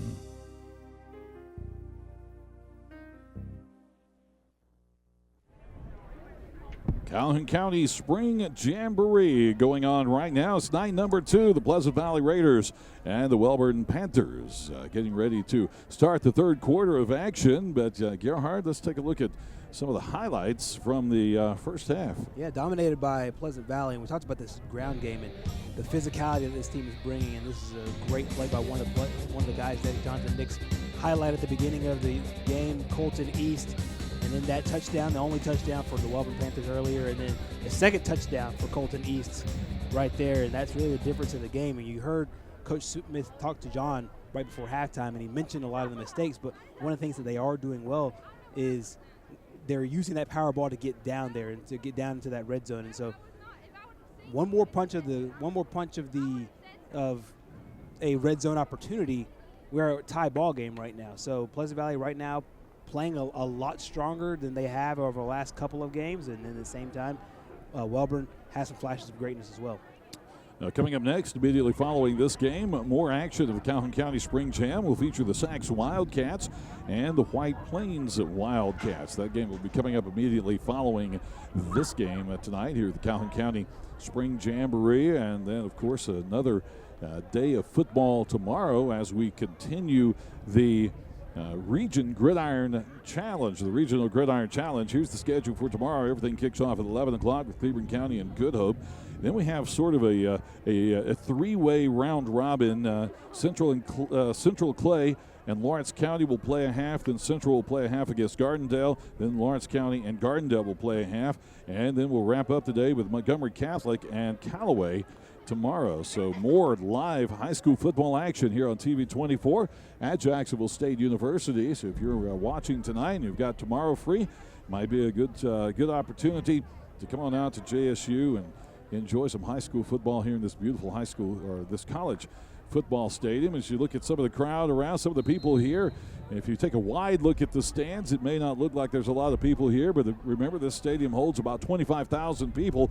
So for a Wellborn Pleasant Valley High School football game, we got a pretty good looking crowd on hand for our game today as we start the third quarter. And we started off with Wellborn on offense. First play of the quarter, gains 4 yards to the 41-yard line. And if you're just joining us, you'll notice we are not doing kickoffs or punts today. In spring game situations, a majority of injuries happen in kicking game situations. So we do not do a live kicking game to avoid injuries to some of those players. Second down and 6 to go. Beatles with a handoff.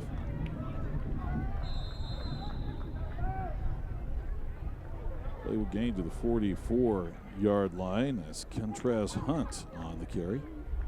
Hunt had a really good first half, had 2 really strong runs, and they kind of used both Hunt and number 8, Calvin Spinks, is really their 1-2 punch in the backfield. And normally, one of the things that Wellborn likes to do is have a kind of a power back and then have a speed guy. And really both guys, from what it looks like through one half of action, have qualities of both.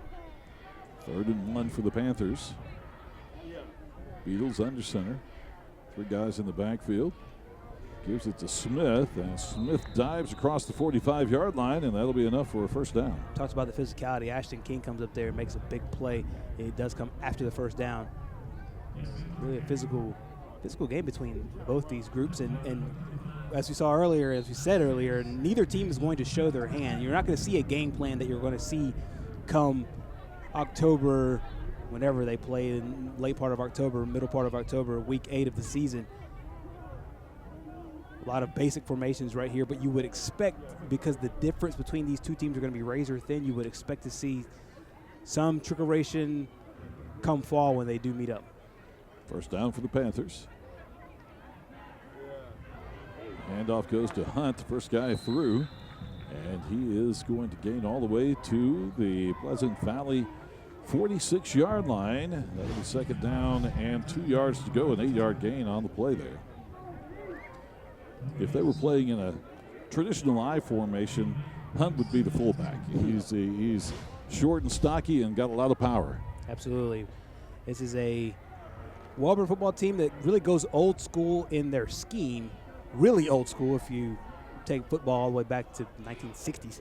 But for the most part, you have essentially the same thing that you have in a shotgun style. It's just a different formation with a quarterback under center. The give goes to Jet Smith. He will be just shy of the first down. He'll get across inside the 45-yard line, though. It's a third and about half a yard to go.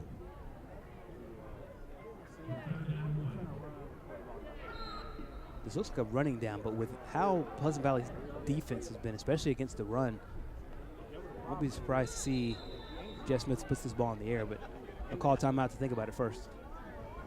So a timeout called by Wellborn. We'll take the timeout and be back in just a moment. I'm Wayne Willis, Mayor of Weaver and State Senate candidate. As a career law enforcement officer, I am a true public servant. Just like you, I feel the same struggles working class Alabama faces. Throughout my campaign, I have not taken any money from any PACs, lobbyists, special interest groups, or big business. 100% of the contributions I've received has come from working class people and local small business owners. If you will elect Wayne Willis in the June 5th Republican primary, I can go to Montgomery and answer to only one group, and that's you, the voters.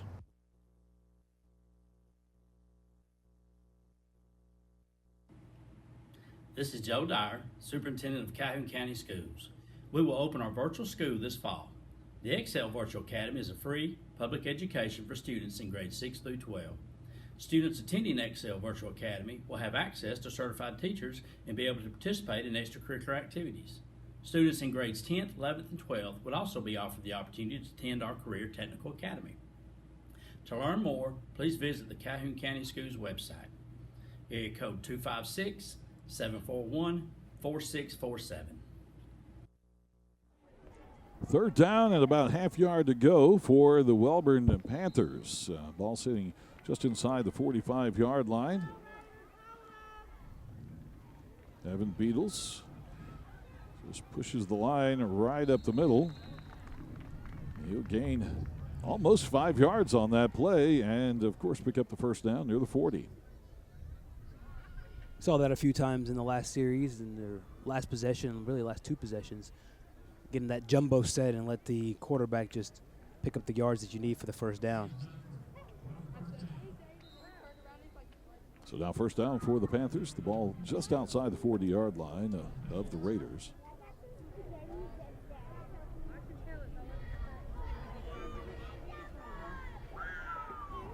Jet Smith set to take the snap. Fakes the handoff, keeps it himself, and will gain a yard and a half on the play to near the 38-yard line.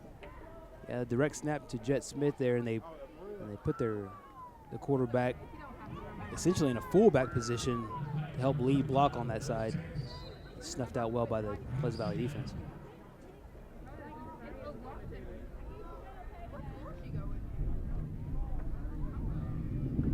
Second down and a long 8 for the Panthers. Third quarter action. Game 1 of 2 tonight for the Calhoun County Spring Jam.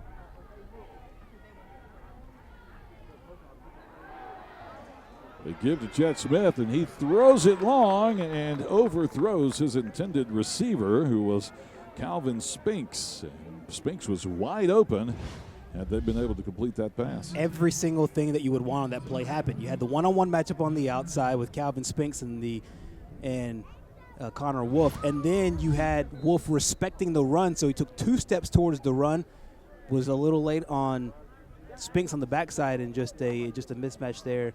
They were a little bit overthrown. So Pleasant Valley's defense getting away with one. Third down for the Panthers, looking to throw again. Smith takes it into the air, and again it is overthrown. The intended receiver, Max Searcy.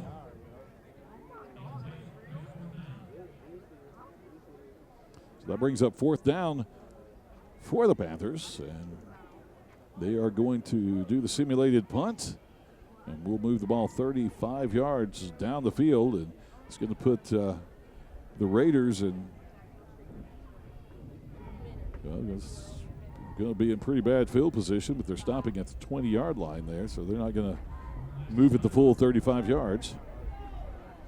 The Calhoun County Spring Jam is brought to you by Dunn's Heating and Cooling. For great residential and commercial service, upfront pricing, and dependable Bryant Heating and Cooling products, call Dunn's Heating and Cooling. Visit their showroom on Pelham Road South in Anniston. Give them a call or visit online at dunnsheatingandcooling.com. And back to action. Pleasant Valley will have the ball at the 20-yard line.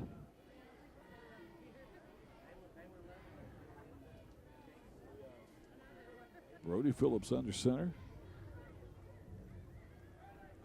They go with a handoff.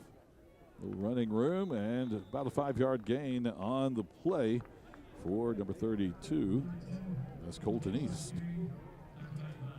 East has been one of the feature backs, really feature players for this squad, and one of the things that Coach Jonathan Nix told me before the game is really East and Ashton King, number 1, have done a great job, really the couple of the leaders there, as well as number 55 Brazier as well. And EFF has been their motto, and it's eyes, fit, and finish. They really want to finish everything, and so far East has the 2 touchdowns on the day for the Raiders. Second down for the Raiders. They fake that double handoff, give the ball to Ashton King. He'll gain out to the 27-yard line. That'll make a 3rd down and 3 for Pleasant Valley. All through the night they've done that double handoff. This time they just did the first half of it. Wellborn defense didn't fall for it.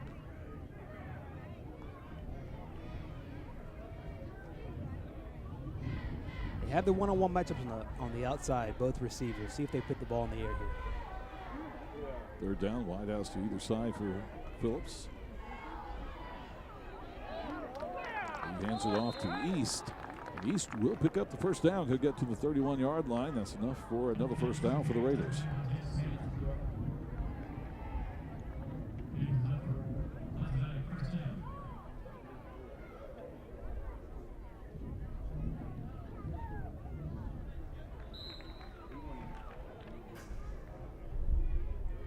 First and 10 Raiders at the 31-yard line, their own 31-yard line. Halfway through the 3rd quarter. East the single setback. He'll get the handoff again. Run into trouble right at the line of scrimmage. They may give him about a half yard of a gain here.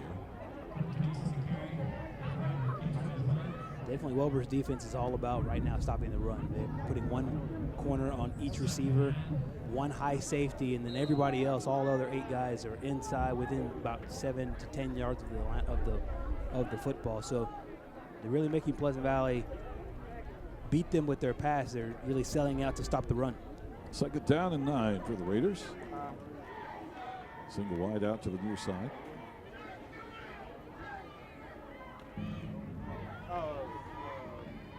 Phillips with the handoff.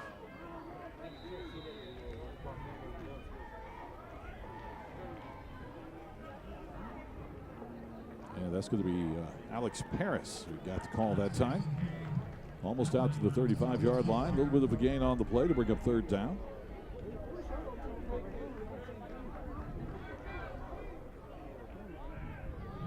Big play for Pleasant Valley. You would figure they put the ball in the air, being 3rd and about 7 yards. Also a big play for that Wellborn defense.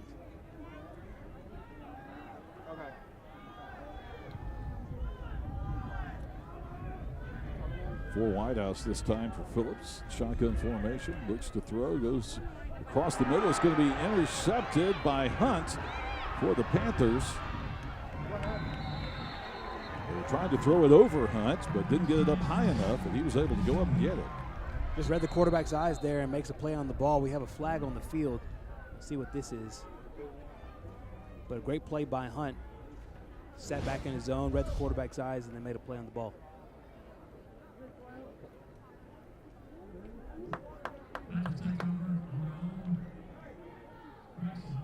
Sideline warning. Sideline warning against Wellborn. That's right.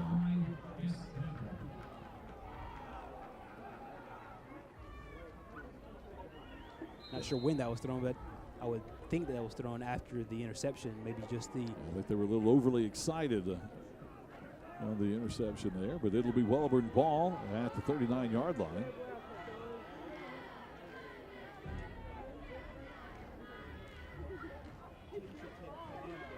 Beatles keeps it himself. Finds a little bit of a hole, but it's that gap is quickly filled in. He will gain 4 yards to the 35-yard line. Ashton King probably made a play that stopped the touchdown there on the back end.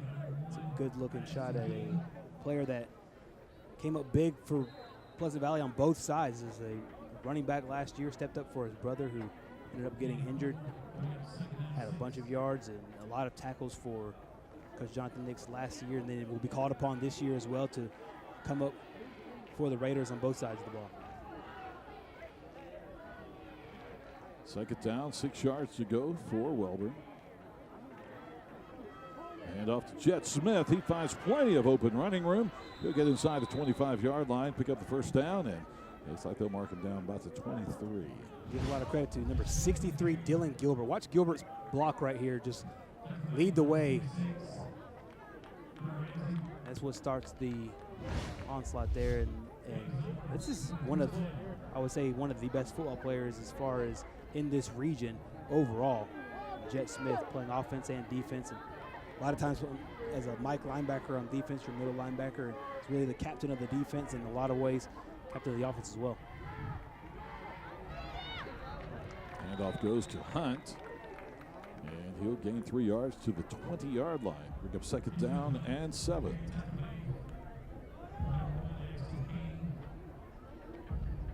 Remember, when we get to the fourth quarter, we're under 3 minutes to go here. When we get to the fourth quarter, we'll see a lot of substitutions and changes.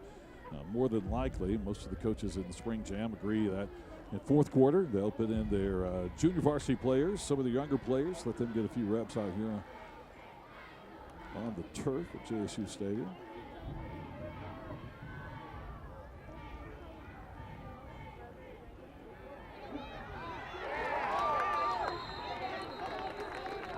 Calvin Spinks gets the carry, and he's going to be dragged down for about a 2, maybe 3 yard loss on that play.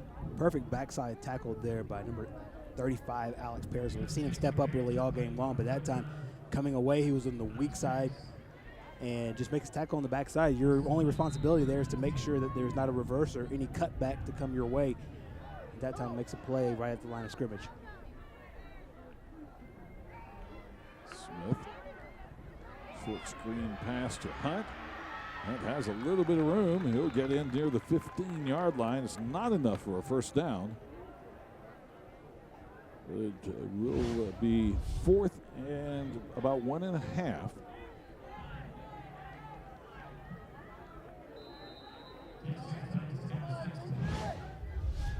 And under the current circumstances, they're going to go for it. But we're going to have a timeout called real quick.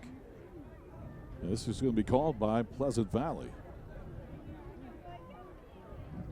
We'll take the timeout as well. Be back in a moment. Calhoun County Spring Jam. Hello, I'm Bubba Hinton, candidate for Calhoun County Board of Education. My platform is very simple: accountability and expectations. By holding everyone accountable, our students will be better prepared for life after leaving the Calhoun County school system. Every school board needs a Bubba. Please vote for Bubba on June 5th. Vote for Carl Bubba Hinton for Calhoun County Board of Education.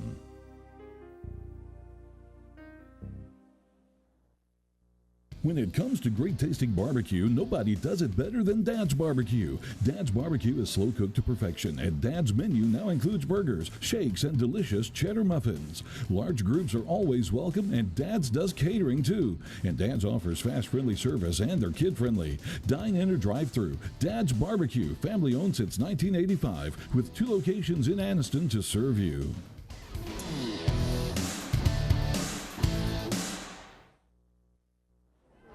Back to Jacksonville State University, JSU Stadium, Burgess Snow Field for the Calhoun County Spring Jam. The Spring Jamboree going on.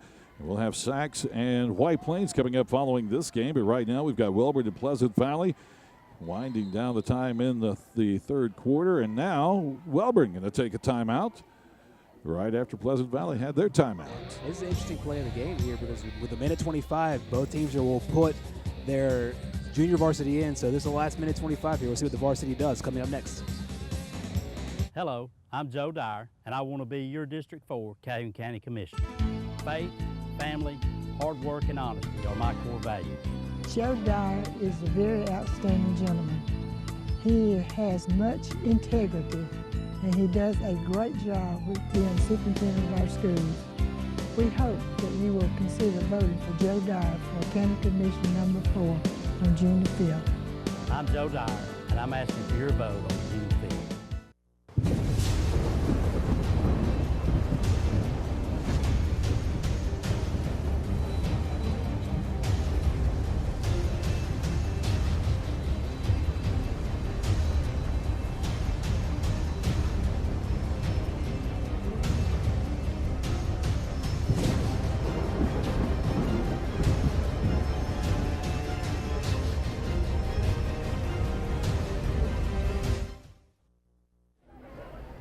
Another look at some of the crowd here for the Calhoun County Spring Jam as Walter Wellborn and Pleasant Valley start winding down the third quarter action. The guy right in the middle of your screen, he's being covered up right now by, but see the guy with the white t-shirt on is a defending champion in cross country and on track, won a state championship, Maltese Miller.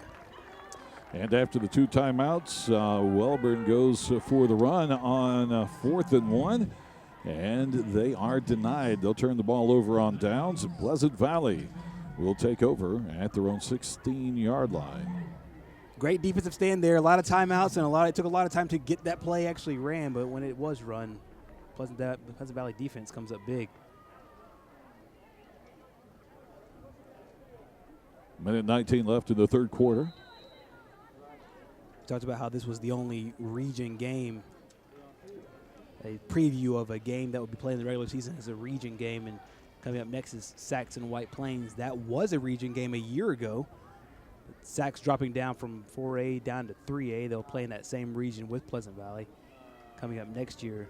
And then Pleasant Valley, or White Plains, is coming off a season where they broke one of the state's longest losing streaks, and they actually broke that streak to Wellborn last year. So lots of interesting storylines going into next season with both Sax and White Plains, and we'll see how both teams look moving forward.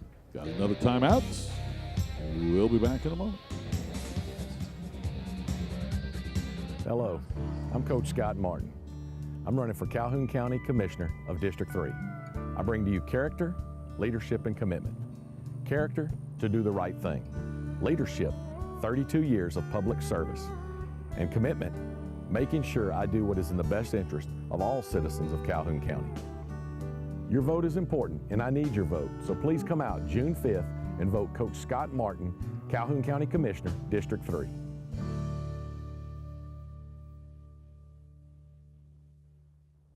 In Alabama, school spirit is in the air on Friday nights. At Farmers and Merchants Bank, we're giving our customers the opportunity to show their school spirit every day with our new Spirit debit card. We've designed a unique card for every Calhoun County school that includes the school's logo. So every time you use the card, you're showing your school spirit. Come in and get your school spirit debit card today. We've got spirit at F&M Bank. Service, solutions, and strength. Member FDIC and equal housing lender. And we're back to Jacksonville State University live high school football spring game action with Calhoun County Spring Jam Day number 2, Pleasant Valley. It's the ball second down and 10. Go with a handoff. Look there. East breaks out of the crowd. And he is gone about 85 yards. Technically, that'll be 84 yards, I think, for a touchdown. It looked like that he was just kind of pushing the crowd along, and they were going to take him right on down. And then next thing we know, there's a blue jersey just kind of popping out of nowhere. Every running back has a drill where you just keep your feet moving, and that right there is the payoff of just keeping your feet moving. Breaks tackles, 3 tackles right there of Wellborn players who were in great position. Keeps his feet moving, does not go down, takes it all the way into the end zone. And Coach Jonathan Nix really pointed him out at the beginning of the game and said Colton East is one of the guys that had a strong season last year, but has really stepped up in the spring. And you're starting the fruits of that labor here with touchdown number 3 on the day. It's the hat trick for East. And now Pleasant Valley is taking the timeout before the point after, or 2-point conversion. See what they're going to set up for here. As a reminder about that fourth quarter, and this is the reason why that touchdown is so important, because as it relates to the varsity right now, it is 20-6 Pleasant Valley. And yesterday we saw a little bit where the JV came in for both Alexandria and Ohatchee and made that game on the scoreboard a little bit more competitive than it was when the varsity was in there. But there's a lot of bragging rights on the line here, not just between the county schools, but between these two teams in particular, because I have a feeling that both of these teams will have a great chance to play for maybe a 3rd, 4th seed in that playoff run. If you're looking at it from the outside in, assuming that Piedmont and assuming that Randolph County will do what they have done over the last few years and have strong seasons and compete not only for the region championship but for the state championship as well. But this region is always stacked with so many solid teams that, you know, the race for that 3rd and 4th seed is not a bad thing. And last year they swept the first round. 2 years ago they swept the first round. So a lot on the line here for both squads and a lot of bragging rights, and also both mental and physical advantages going into fall camp. This time they're going to put Jacob Ball in to take the snap for the 2-point conversion, and he will be denied. So our score will stay at Pleasant Valley 20 and Wellborn 6 with less than a minute to go. We're going to take it down to John. All right, guys, got the cheerleaders here. Cheerleaders and bands are here for both teams, and we've got the Pleasant Valley cheerleaders, and they've got a special message for all of our viewers out there. Ladies?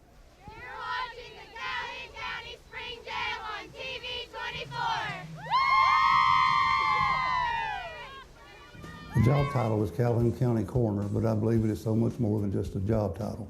Jobs can be taught, but this job requires compassion. Unlike a job, true compassion cannot be taught. This position touches people's lives, and how situations are handled will affect people's lives. I have worked in the EMS field for over 15 years. One of my positive traits is my God-given ability to show true compassion in bad situations. I commit to treat your family just as I would want my family to be treated. It's really just that simple.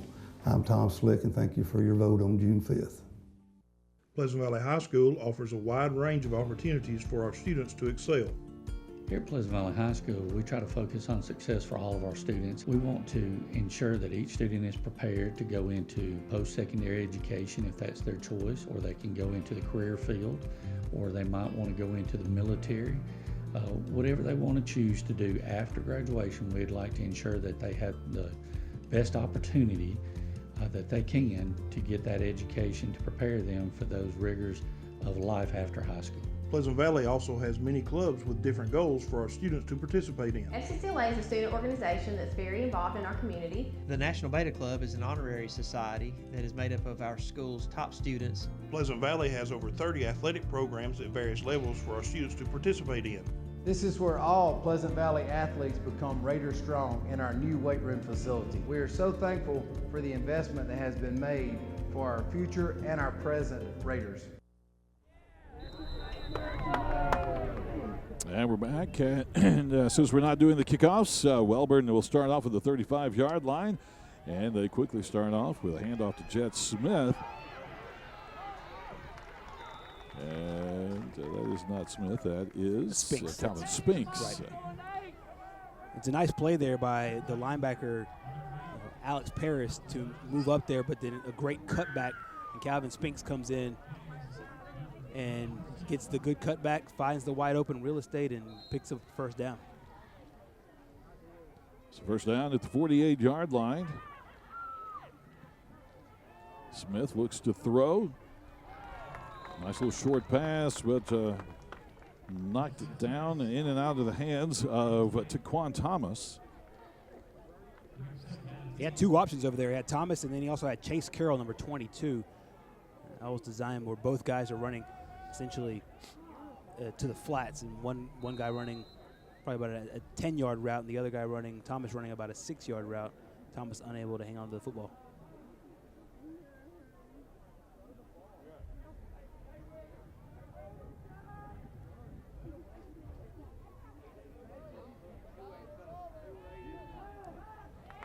Another attempted pass for Jet Smith. Intended receiver Chase Carroll. And right through the hands of the receiver. I wouldn't really call this a two-quarterback system, both with Jet Smith and with Evan Beatles, because really both guys are doing a lot of duties outside of their quarterbacking duties, because Beatles has come in and he's been a lead blocker in some of the times, and Smith has come in as a tailback / running back. But we saw last year Jet Smith play a lot of traditional quarterback. Here he is again one more time, and nice pickup up the middle, a little short of a first down. But Smith is a guy that they trust putting the ball in the air. So is Beatles, but they also trust them in other situations as well, as pass catchers out of the backfield, as well as lead blockers. So really, I would say more of guys that they're able to utilize both situations, both ways, more so than a two true quarterback system, in my opinion. He gets a generous mark, and they give him the first down at the 48-yard line.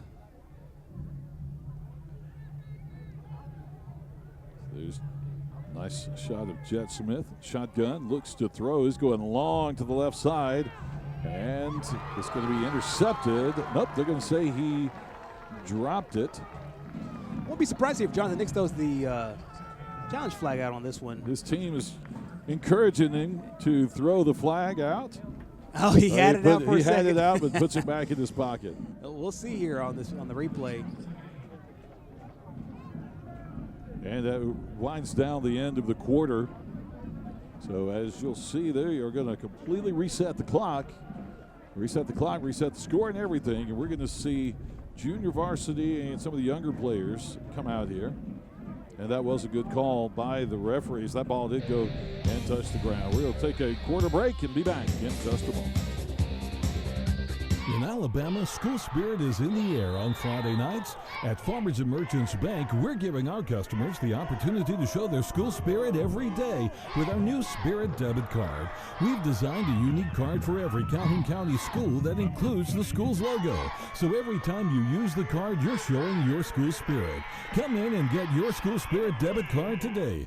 We've got spirit at F&M Bank. Service, solutions, and strength. Member FDIC and equal housing lender. Hello, I'm Coach Scott Martin. I'm running for Calhoun County Commissioner of District 3. I bring to you character, leadership, and commitment. Character to do the right thing. Leadership, 32 years of public service. And commitment, making sure I do what is in the best interest of all citizens of Calhoun County. Your vote is important, and I need your vote, so please come out June 5th and vote Coach Scott Martin, Calhoun County Commissioner, District 3.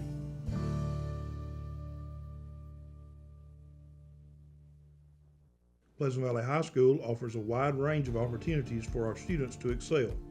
Here at Pleasant Valley High School, we try to focus on success for all of our students. We want to ensure that each student is prepared to go into post-secondary education if that's their choice, or they can go into the career field, or they might want to go into the military.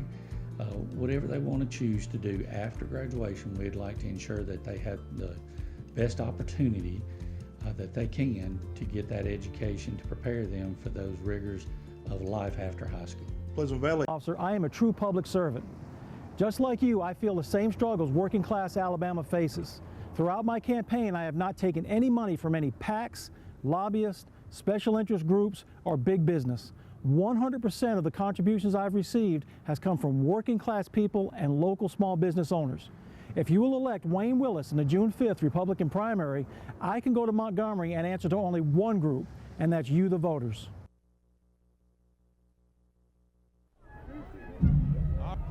Back to the Spring Jam. It's election season, and we believe in equal time. Here are the Wellborn cheerleaders, ladies.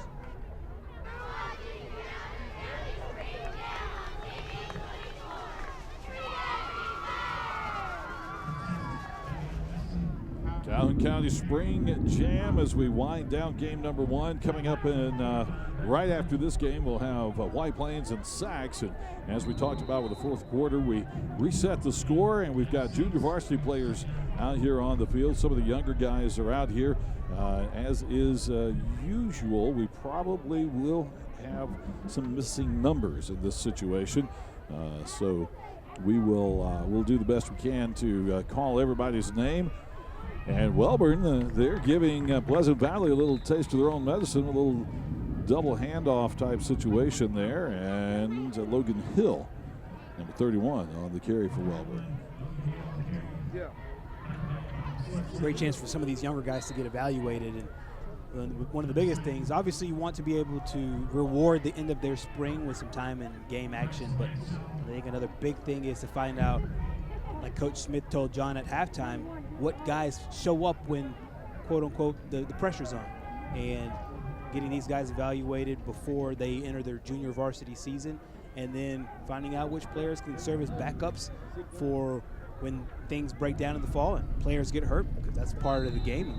When those guys do get hurt, who can you count on from the JV ranks to step up and make a play? Tanner McQueen is at quarterback. It's number 4. Number 5, there's Josh Rittenhouse. He got the handoff for the carry. He gained almost 10 yards. Second down and just a few inches to go to pick up the first down. Ball at the 41-yard line.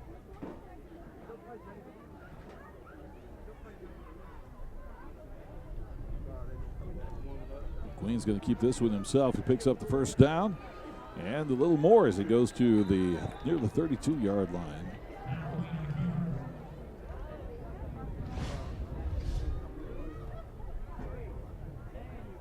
Nice play there by McQueen. Good blocking up front.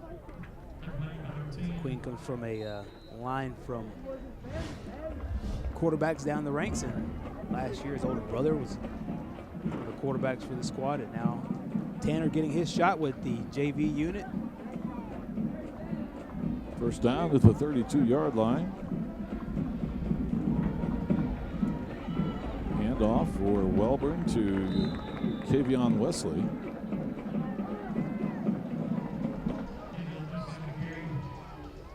That play will get to the 24-yard line. That'll be second down and about 2 yards to go for Wellborn.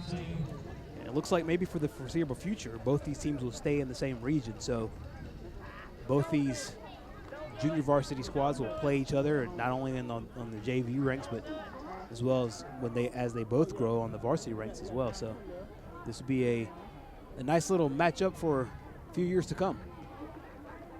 McQueen, they do that double handoff there with Logan Hill.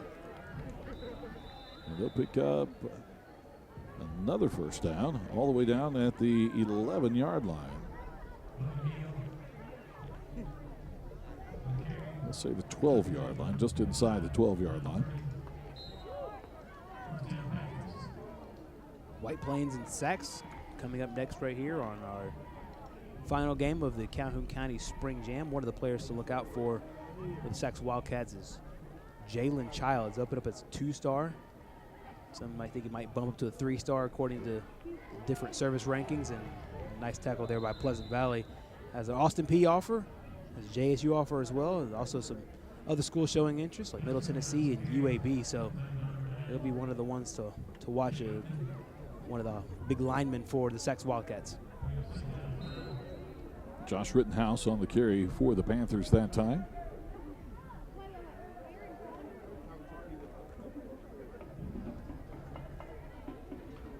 Second down. McQueen's going to keep it. They'll get back to the line of scrimmage, and not much more on that. Maybe a yard gain.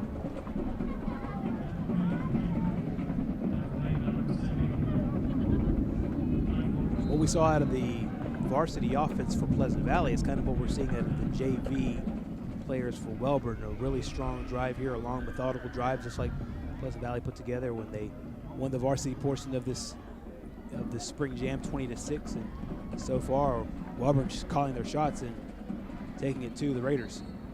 Queen gives it to Rittenhouse, who goes right square up the middle, and he's going to gain to the 1-yard line.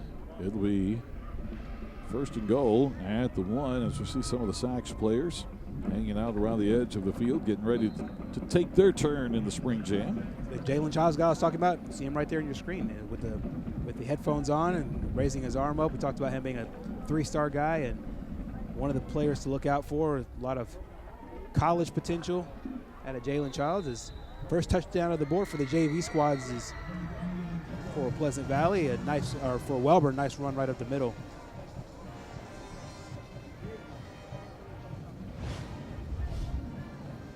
Nice series there for the Panthers, moving the ball pretty well. Executing their plays. Looks like the execution was good for a JV squad or for the younger guys. Absolutely, and that's McQueen who gets into the end zone. We saw his running ability all drive long. We'll see what they do here on the two-point conversion.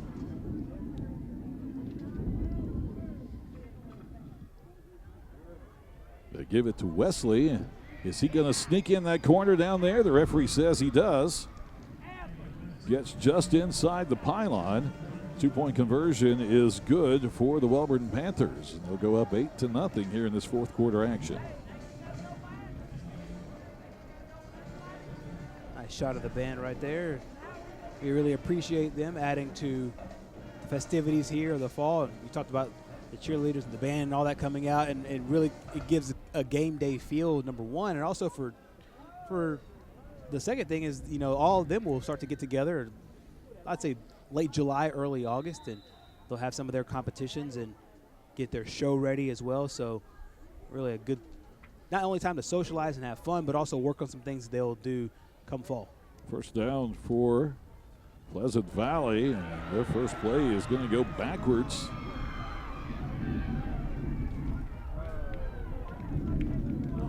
Handoff there went to number 11, Austin Lee.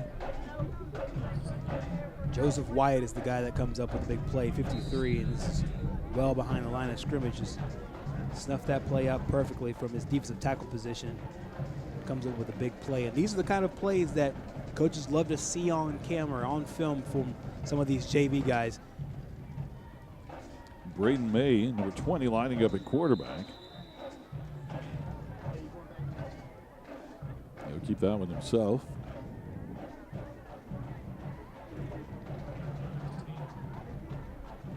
It'll be third and still about 6 to go for the Raiders.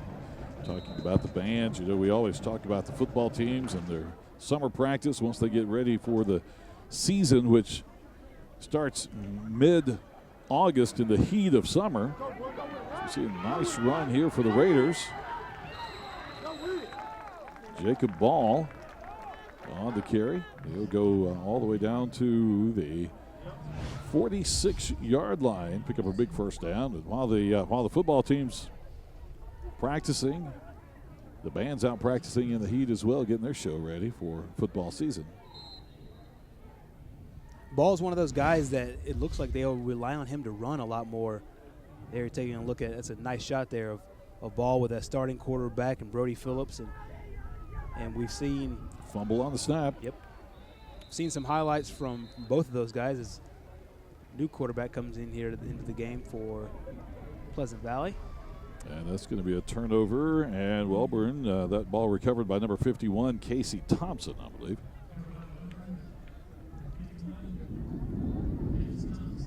So the fumble and the turnover, and Wellborn will have the ball at the Pleasant Valley 46-yard line. Another shot there of Coach Jeff Smith.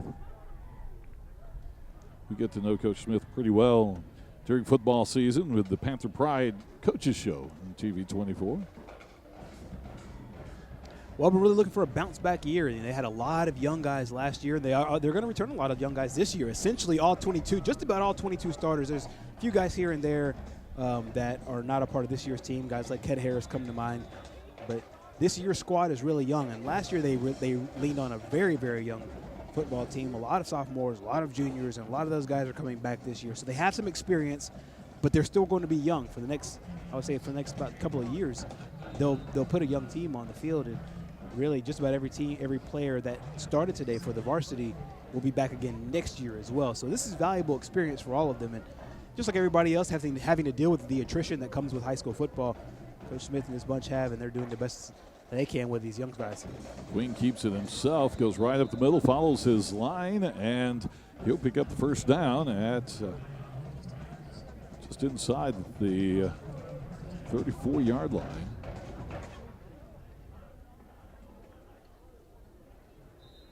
First down for the Panthers.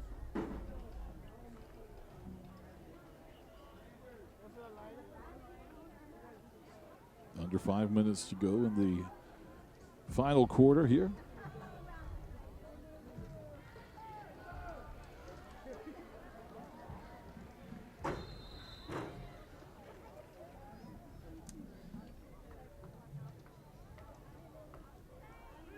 really sure myself who got the ball on that one. Number 11, but it was Bo tricky. Neely.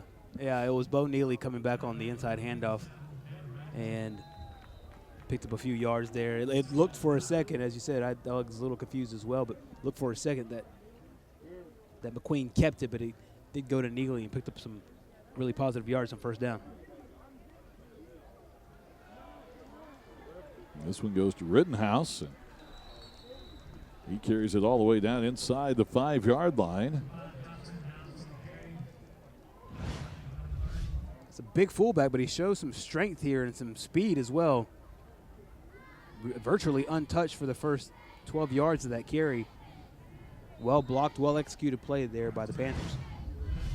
The ball on the 2-yard line for Wellborn. First and goal from the 2.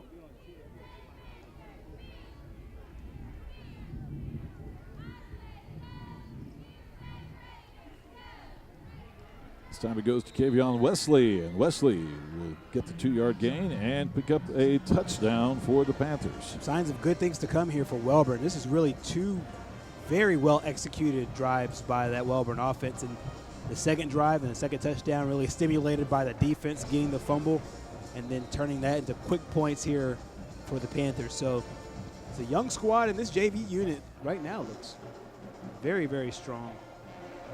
We've seen McQueen make some plays, see Rittenhouse make plays, number 5, and then now number 6 as well in Wesley. And then we have another keeper right here, and 2-point conversion is good once again. Here's that touchdown one more time as we go to break with the Calhoun County Spring Jam. I am Marilyn Hudson, a Christian grandmother, mother, and wife. When folks find themselves in family court, they are at a low point in their lives, overwhelmed by all the courtroom drama. I may not be politically correct, but I feel that sometimes instead of turning to the lawyers, some families would be better off turning to Christian counseling. As a judge, I will do everything in my power to help families. Please elect me, Marilyn Hudson, as your family court district judge. Wellborn High School yearbook staff tells the story of our year. Yearbook staff loves Wellborn High School.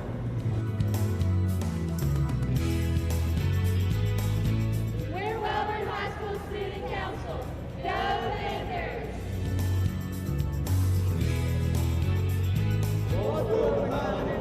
Go Panthers!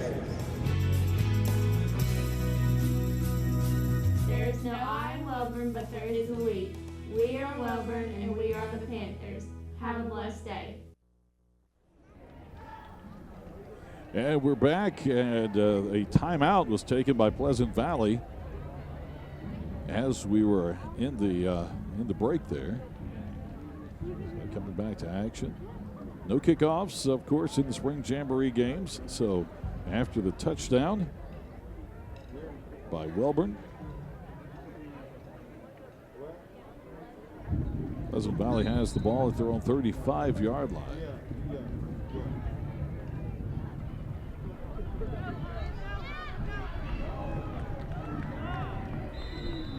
That handoff goes to number 16, Hunter Sally.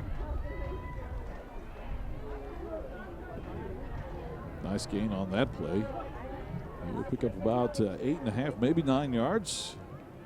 Second down and a little more than 1 to go for the Raiders. Jacob Ball, a quarterback, number 6.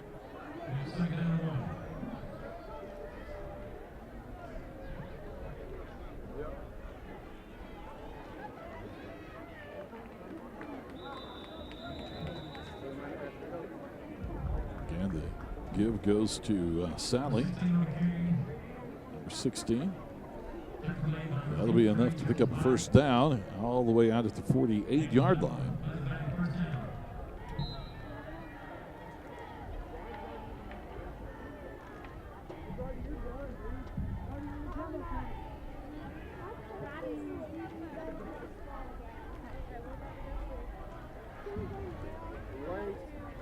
First and 10, 48-yard line for Pleasant Valley.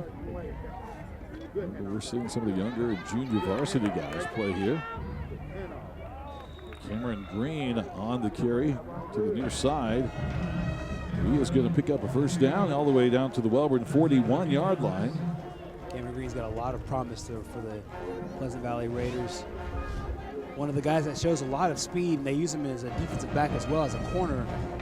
Played a lot, especially on the JV level, as a running back and play some quarterback. He is quick, he's fast, and they have some high hopes for him moving forward. We're going to have a timeout. We'll go to break. Be back in just a moment.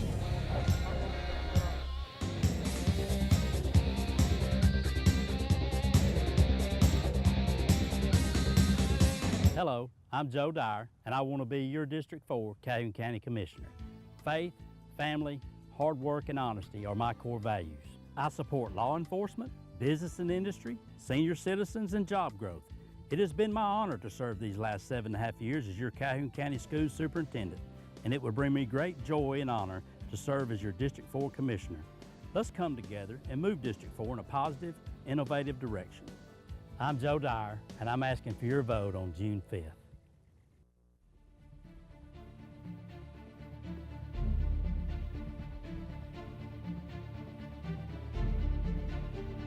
I got back my Smack Talk touchdown hole-in-one three-point home run, hat-trick pavement-pounding record-setting goal across the finish line. Because Core didn't give up, I didn't give up. And I certainly didn't give in. I'm gonna get back to doing what I love. I'm gonna get back to winning. Back to JSU Stadium, Jacksonville State University for the Calhoun County Spring Jam. Winding down game number 1 of 2 tonight. Pleasant Valley with the ball. Fumble, they're going to call him down. Let's see what they do to sort this out. They're going to say, let's just take a look at it here. Jacob Ball on the carry. Yeah, he was down on the ground when the ball popped out. Good call by the referees. They'll put him down at the 27-yard line, and that was enough for a first down. Under 2 minutes to go. Remember, fourth quarter action in our spring jam games. Always JV. Varsity played the first 3 quarters. We reset the score and let the JV go at it for a quarter. Sally on the carry again for the Raiders. And just a slight gain on the play to bring up second down.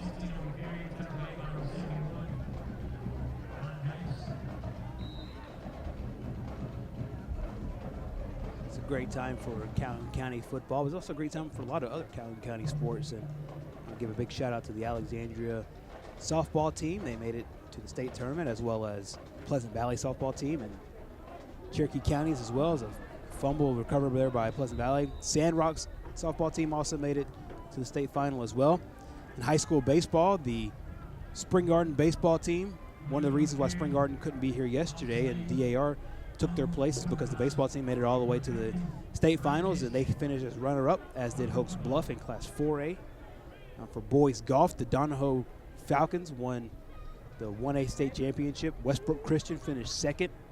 The Glencoe boys also in the top 4 in Class 3A, as was the Pleasant Valley boys golf team. So Pleasant Valley showing up in the golf state championship as well. The White Plains boys team in golf also finished second place in the 4A division. Of course, Jacksonville State's golf teams, men's golf team went to Kissimmee, Florida for the NCAA regional. And then Valentina Geraldo for the women served as an individual in the Tallahassee regional as well. So lots to be proud of here in Calhoun County sports. That fumble was recovered by Wellborn's number 50, Braden Dempsey. Now Wellborn back on offense. Number 4, Tanner McQueen. We're seeing his ability to get out of trouble, and he takes it a long way. 70 yards for a touchdown. I think they found their quarterback of the future there for the Wellborn Panthers. Tanner McQueen is coming up with big play after big play and really set up all 3 touchdowns, scored the first one, here scoring the third one.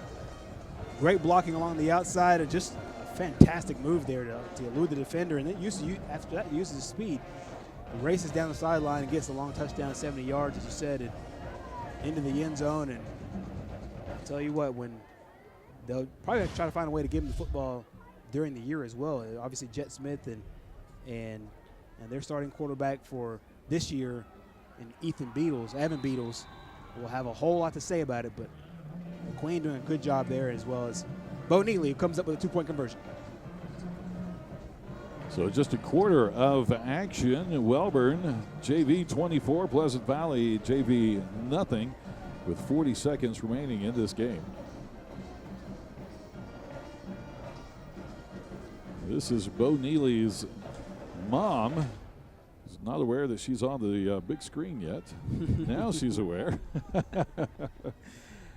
She's obviously really proud of her son. Bo looking solid here for the JV unit. And as JV's got a lot to be proud of and really a lot to be excited about moving forward. This is a team, this Pleasant Valley team is a team that they'll face, obviously, in region. Even if they're not region opponents, I wouldn't be surprised if they find each other on the non-region schedule as well moving forward. Pleasant Valley has Braden May in at quarterback. He gives it to Sally, and that play will gain 8 yards out to the 43-yard line. Probably going to get in one more play for the Raiders here.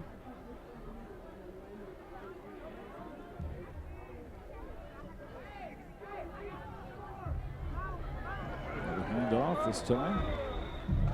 That is number 11, Austin Lee. And that will wrap up the game. Game number 1 of 2 tonight in the second night of the Calhoun County Spring Jam. Wellborn Panthers, Pleasant Valley Raiders.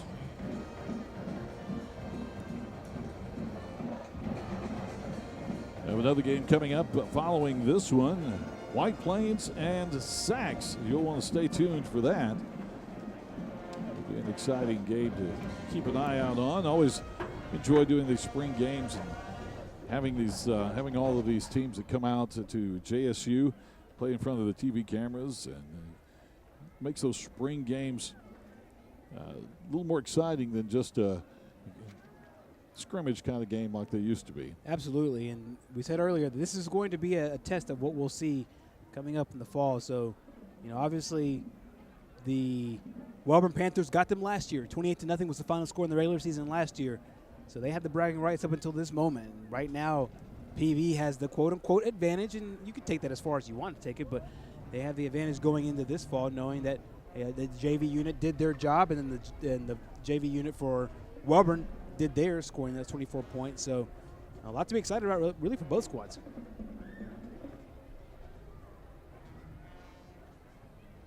John Holder is down on the field. We're waiting for Pleasant Valley head coach.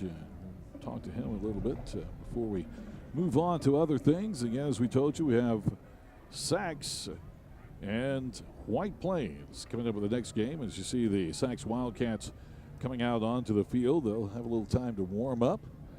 And it looks like, from what they've done on the clock there, the games are scheduled at 4:30 and 7:30. And so we're going to have 45 minutes before the next game starts at 7:30. Jonathan Dix over there talking to Alan Gilbert and the officiating staff right there. I don't know what they're maybe clearing up some stuff with the instant replay, and we'll find out. But he's now with John Holder. John? All right, guys, Pleasant Valley head coach Jonathan Nixon. Coach, a very impressive performance by your team here in the Spring Jam. Yeah, I was proud of them. Spring's a short time. And so it's tough to get in everything that you want to get in the spring. And so sometimes, especially playing a live game on TV 24, you wind up working too many plays and not enough fundamentals. And so we tried to get that equal balance this year on working more fundamentals than plays. And so that's why some of your plays don't look as sharp as what they need to be. But one thing I think our kids did a great job on is finishing. Our older kids, that was our emphasis. Finish the drive, finish your series, finish your block, finish your homework, finish just anything in life. Most successful people are obsessed with finishing. They have to finish. And so that's what we wanted to try to, instill this spring, and I think our kids have done a great job of that. I think the leadership of some of them have really spread through other ones, and some of these kids that hadn't been obsessed with finishing all of a sudden are obsessed with it.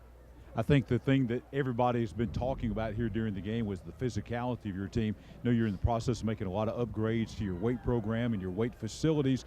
You can already see the evidence of that, I think, with your team, a difference from even last year to this year. That's true. I mean, our kids work hard in the weight room. I mean, we work out year round. It doesn't matter what season it is, and those kids are going to clock in each week, and they really work hard, and they're proud of that investment that's been made for them, and they really take pride in that. And you've seen tonight, we had less cramps than we've ever had. Our injuries have went down. I mean, we finished the season last year with 3 injuries in our region. That's unheard of. I think my first year here we had probably, I'd be afraid to guess how many injuries. But our kids are buying into that process that, look, you got to pay rent each week. Each week rent is due, and they're really getting into that. And so a lot of them, the mental part is the biggest challenge of playing that, play the tape in your head's one of our sayings. How do you want today to come apart? When you woke up this morning, think about that game-winning drive, or think about that first series. Play the tape in your head over and over and over, and then a lot of times there comes the confidence because you've already played it 1,000 times in your head. And so some of our kids, soon as Colton East broke that last one, he said, "Coach, I've been playing that ISO blast in my head over and over," and there it was. And so to see a kid do that, and to see our kids build each other up when they come over here, the first thing they're doing is congratulating the lineman for making that block. To me, that's what unity and brotherhood's all about, and that'll change a team quicker than anything. Coach, as we head into the offseason here, beating a team like Wellborn, a couple of touchdowns here in the spring jam, confidence going into June, July, August in the season. What does a win like this tonight do for your team? See, and I think a lot of kids before this too, they help with these building blocks, because last year we were a game away. If we could have beat Weaver at Weaver, the tiebreaker would have put us in that 4th spot. And you're talking about a region that's back-to-back had people in the quarterfinals. Back-to-back has had a championship qualifier in there, with one year winning, another year being the runner-up. So, to be that close last year, I think that helped a lot too. And so this right here just validates some of the stuff that the kids are doing. I think sometimes you just need that validation that, hey, we're supposed to go out there and do that. We've done the work. You've done all the stuff in the off season you're supposed to. Why would you not go out and perform at your highest level? And so now I think the mental part is coming along. That's the hardest part, is the mental part. Coach, a very impressive win again tonight. Best wishes throughout the summer, and we'll see you here in just a few months for the fall football season. Yes, I appreciate y'all, and this is a great event, and everything y'all done with the replay system and getting to try that out, and TV24, and so y'all do a great job with this, and I appreciate it. Appreciate it, Coach. Thank you. We'll let you get with your team. Thank you. Jonathan Nix, head coach of the Pleasant Victorious here tonight at JSU. All right, thank you very much. John Holder down on the field, and in between games now, Pleasant Valley and Wellborn. We're going to go to break and be back in a moment.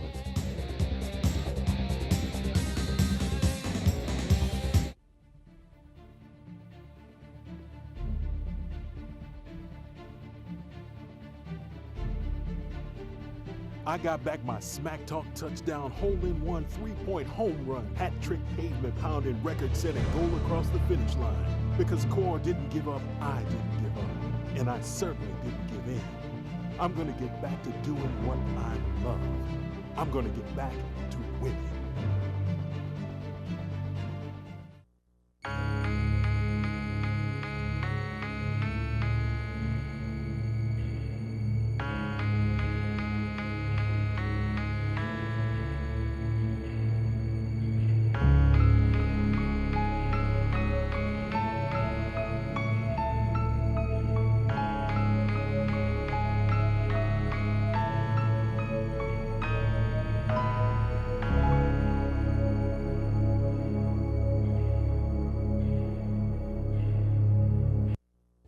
I'm Tim Hodges. For the last 8 years, it's been my honor to serve as the Calhoun County Commissioner for District 2.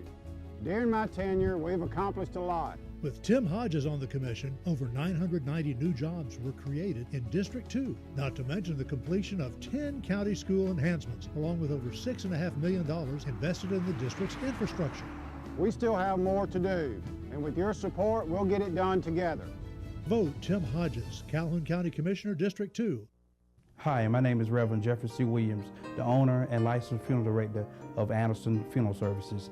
At Anderson Funeral Services, we are compassionate and caring individuals committed providing quality and professional service at affordable prices. We are where service begins and never ends, and love is what love does. Aniston Funeral Services offers affordable services to meet any need for all families. Aniston Funeral Services, 630 South Wilmer Avenue, where service begins and never ends. Hello, I'm Coach Scott Martin. I'm running for Calhoun County Commissioner of District 3. I bring to you character, leadership, and commitment. Character to do the right thing. Leadership, 32 years of public service. And commitment, making sure I do what is in the best interest of all citizens of Calhoun County. Your vote is important, and I need your vote, so please come out June 5th and vote Coach Scott Martin, Calhoun County Commissioner, District 3.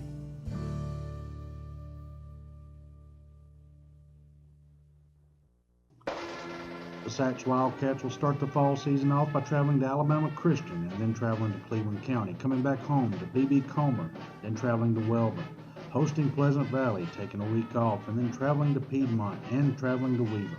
Come back home and host Randolph County High, and then the final game of the season will be against Glencoe at home on October the 26th. All games 7 o'clock. See you on Fridays in the fall.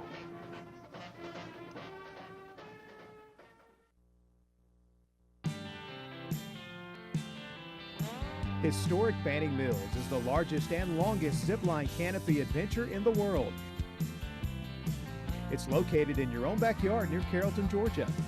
Historic Banning Mills offers over 9 miles of courses, 52 sky bridges, and over 90 different zip lines, soaring at speeds of up to 60 miles per hour and up to 3,400 feet in length. Most everyone in the family can participate, even the little ones. If that's not enough, climb the Guinness World Record's tallest freestanding rock climbing wall at 14 stories high. Historic Banning Mills also offers horseback riding, kayaking, GPS adventures, birds of prey shows, and much more. So much that you can't fit it all in one day. So stay the night or the whole weekend at their Country Inn Lodge or rent a cabin. Don't take your family, friends, or company retreat just anywhere. Make it unforgettable at Historic Banning Mills.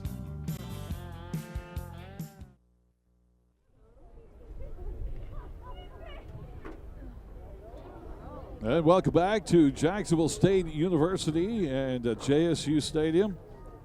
And we are between games here in the Calhoun County Spring Jam. The next game will start at 7:30, and that game features Sachs and White Plains. We see the Sachs team already out on the field with their pregame warm-ups. Have not seen White Plains yet, but they are here getting ready for the game as well.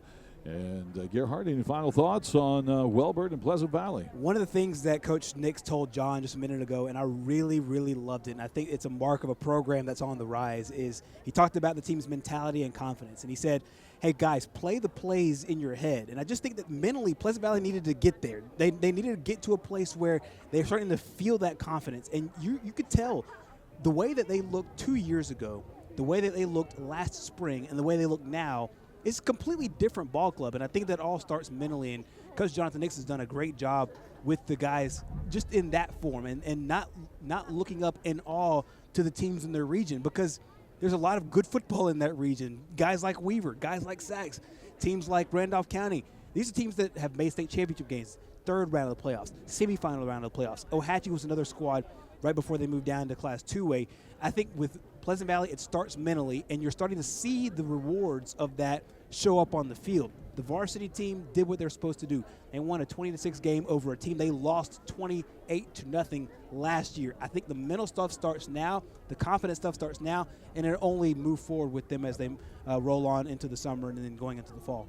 All right, that sounds good. And folks, we got a few highlights to take us out to wrap things up with Wellborn and Pleasant Valley. Coming up, John Holder will step into the booth, and he'll have special guest Daryl Hamby, the Weaver Bearcats, with him. That's all coming up on the Calhoun County Spring Jam.